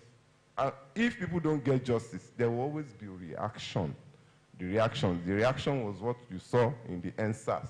Not because those who participated in it, you know, don't know the essence of policing in the society. So that figure that you abandon is wrong. It's not a reflection of the reality. That is one. The media NGO partnership, somebody talk about it. You see, if you want people to work with you, you have to come to the table with open hands. I have worked with NGOs. I don't want to mention, but the NGOs is involved in securing the release of inmates who do not have the power to actually contract legal services. And so they will go into prisons and look at cases and say, okay, let us push your case in appeal court. Perhaps you get justice, you know? And so if you come to the table with open hands, journalists will work with you. See, I told a senior police officer, a commissioner in this Lagos state, not your bozo, when he called me one day to his office and said he wants to appreciate me. For what? For doing what? I don't know why you're appreciating me. I told him, policing, the essence of policing is to ensure a better society. The essence of journalism in Section 22 is also to ensure a better society. However, our approaches might differ. So I do not want to take anything from you. It's not because I do not like you, and it's not a sign of disrespect, but I think that I am not wired in that way. I've only come to honor you. So if you are doing your job very well, the society will like you. They will be your friends. There are a lot of information at the disposal of people. But when people give information and the criminals come back to say, you know, how would they know? If I give an information to a policeman now and then the next thing is that the person whom I suspected to be doing something unholy comes back and say, be warned, stop giving police. So, see, this particular gathering is something that you should simulate in your stations, at your various commands. Teach people to be civil in their approach. Teach them to do away with this Masishino psyche. That if I handle you, no. You instill fear a lot into people. I was coming out yesterday, and at a point, I saw the way some policemen were firing. If you're pursuing a criminal, and then you get people shot in the process, and you say, when we ask you, this person that was hit by a stray bullet, he says collateral damage. What is collateral damage? If collateral damage keeps repeating itself all the time, you are chasing criminals, you are killing innocent people in the community. The people in that community will not like you. So it's not that the media is projecting your other side more than your good side.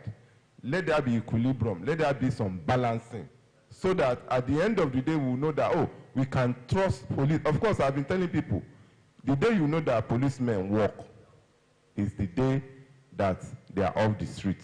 And we saw what happened during ENSA. It's unfortunate, you know, because a lot of people were also exposed to danger. And in neighborhood, you see youths coming out with sticks and cutlasses trying to defend their hoods. You know, policemen walk, and that anxiety is there. People will tell you, oh, yeah, they will tell you, when they want to work, they will work. So if you report a case and you are not getting necessary reaction from the police, people believe that you don't want to work. When they see that you work, they say, kilo shele. I lost my phone 2017. I was traveling out of the country, and then I said, what do I do? If I went to a police station. I reported it when I returned because my money were taken from my account, and you know, I said, how do I do it? Oh, okay. I just went to the commissioner of police, you know, and he said, oh, you are the wrong person to, you know, for these people to do this to. And he said, hey, come, go and investigate this, my friend's case, and bring back results. You won't believe it. They brought back all those who stole my phone, the person who took the money, the one who took a memory card.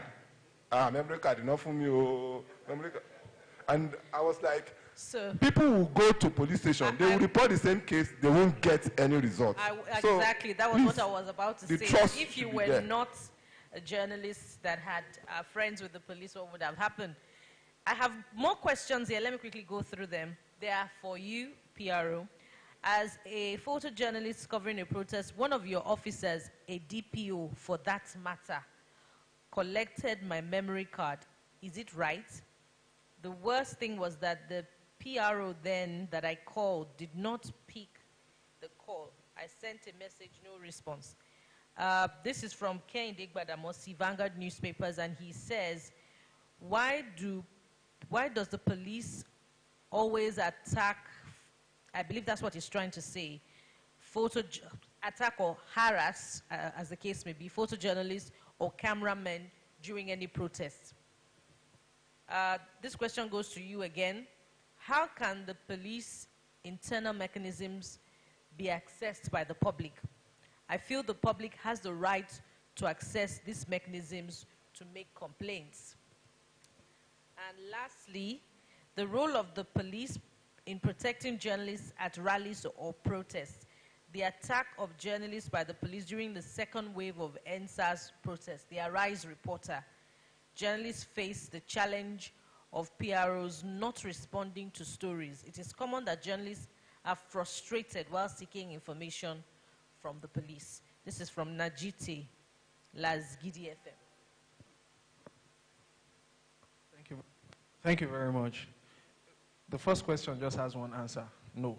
Is it right for the DPO to have collected your memory card? No, you shouldn't have done that. You reached out to the DPO and he didn't pick his call. I wouldn't be able to answer for him. I don't know what happened. Is it right for journalists, for police to harass journalists? No. I'm sure we know the answer. Maybe you just want to hear it from me. No, it's wrong. How can people approach or access the internal mechanisms? There was, okay, Najite knows about this story. A lady, a UK citizen that was harassed, arrested 2 a.m., taken to the police station. She made noise about it on Twitter, and she was able to get the internal mechanism, well, by writing to the Commissioner of Police, or maybe someone wrote on her behalf. So my point is, yes, we have, in fact, the office of the Commissioner of Police is open on Saturdays and Sundays. I'm not saying the Commissioner is there, but there's always somebody there to accept your petitions. So people can actually write, complain, and take it there and submit. And I can assure you, as long as it gets to the table of the CP, and it always does, it's going to act on it. PROs not reacting. I think this is too general. PROs, not Ben. Not Ben, not me.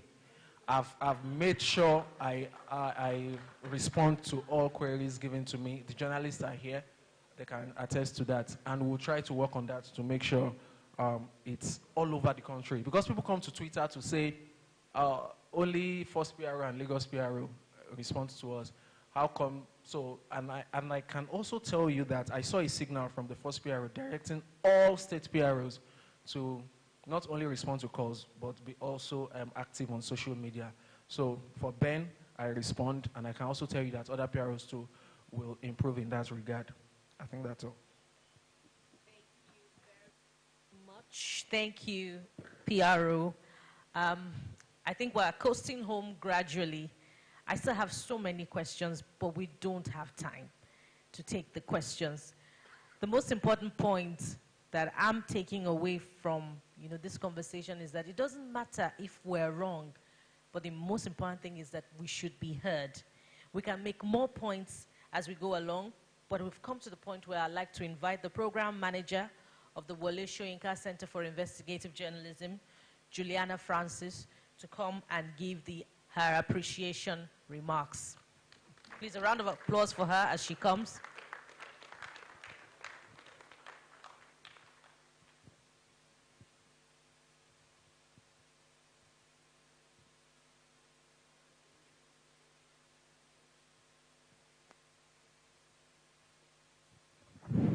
Hello. Hello. It's been an entertaining day, a lightning day, isn't it? And you have to give it to us, the Wole Soyinka Center for Investigative Journalism. We picked the best of the best, top-notch panelists. Clap for them, please. We thank every one of you for coming. We thank our beautiful moderator, Umba. Thank you very much. Uncle Kunle, as I usually call him, thank you very much. Benjamin, I've known Benjamin for long when he was like this. Thank you very much. And Mr. Davo, you are doing well. Victoria, thank you very much. The responses you gave when I called you, you were just wonderful. And our fairy lawyer, man, you are just a firebrand. Thank you very much. So I just want to thank every one of you for taking out time for your busy schedule to be here against all odds. And I really appreciate you. Sometimes words are not enough to say how we feel. But I want us to take this conversation further than this. What is your takeaway here? My own takeaway is that protecting the civic space is a collective responsibility. Let's tweet this. Let's go out there. In our reportage, let it be there. Let's keep the conversation flowing. On that note, I thank every one of you. But please, before you step out, you go this way, because after here we are going for lunch. We have a little package for you. So when you are going orderly from, you pick your package, then you just make a turning to this side. I hope the program will give to you. There is a meal ticket inside there. I don't know. Some people didn't know. Okay. So, once again, thank you. And please, goza for yourself. 5 goza now. Goza. Goza. Goza. Goza. Goza. I saw my people here. Thank you very much. Thank you. Thank you very much. Thank you, panelists. Thank you.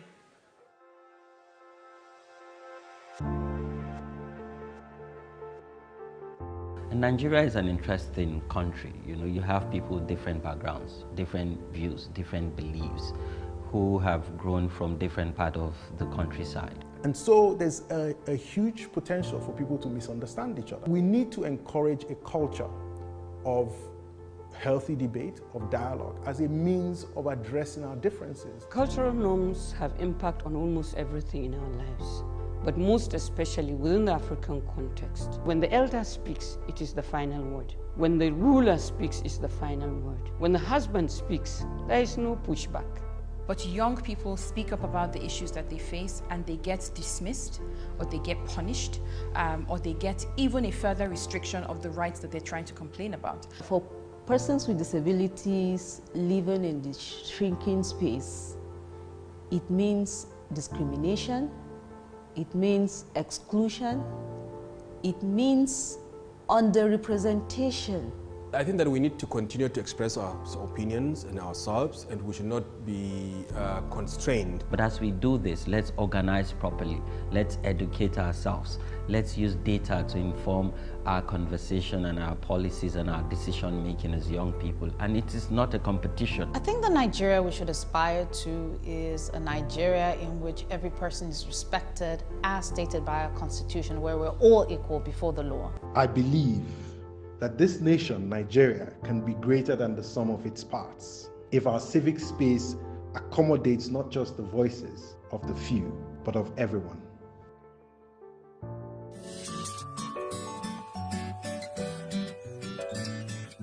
Civic space allows citizens to freely exercise their God-given rights of expression, association, and movement.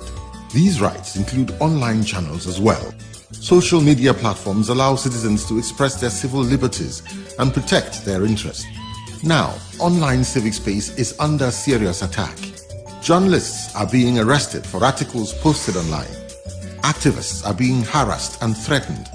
Troll armies, often backed by government, are using misinformation and disinformation to suppress speech. What can you do to protect the online civic space? Avoid becoming part of the problem. Do not get recruited into an online mob. Don't inadvertently amplify offensive content.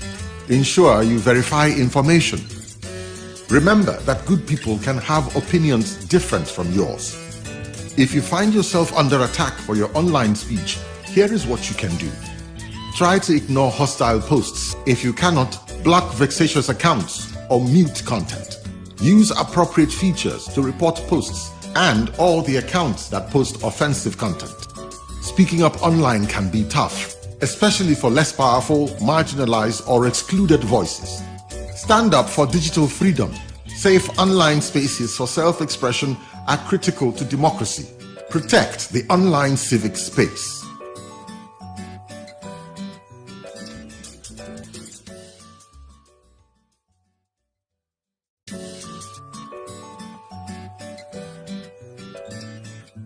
Civic space allows citizens to freely exercise their God-given rights of expression, association, and movement. These rights include online channels as well. Social media platforms allow citizens to express their civil liberties and protect their interests. Now, online civic space is under serious attack. Journalists are being arrested for articles posted online. Activists are being harassed and threatened. Troll armies, often backed by government, are using misinformation and disinformation to suppress speech. What can you do to protect the online civic space? Avoid becoming part of the problem. Do not get recruited into an online mob. Don't inadvertently amplify offensive content. Ensure you verify information. Remember that good people can have opinions different from yours. If you find yourself under attack for your online speech, here is what you can do. Try to ignore hostile posts. If you cannot, block vexatious accounts or mute content. Use appropriate features to report posts and all the accounts that post offensive content. Speaking up online can be tough, especially for less powerful, marginalized, or excluded voices. Stand up for digital freedom. Safe online spaces for self-expression are critical to democracy. Protect the online civic space.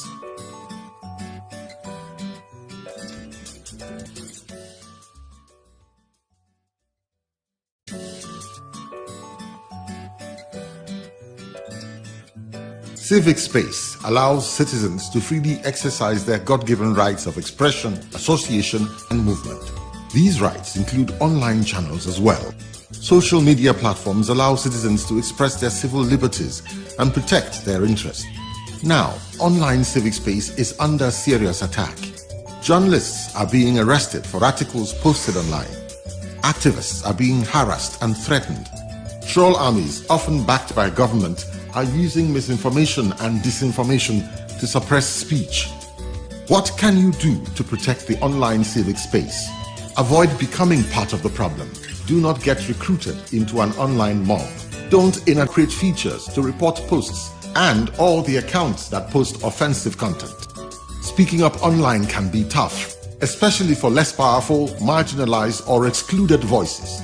Stand up for digital freedom. Safe online spaces for self-expression are critical to democracy. Protect the online civic space.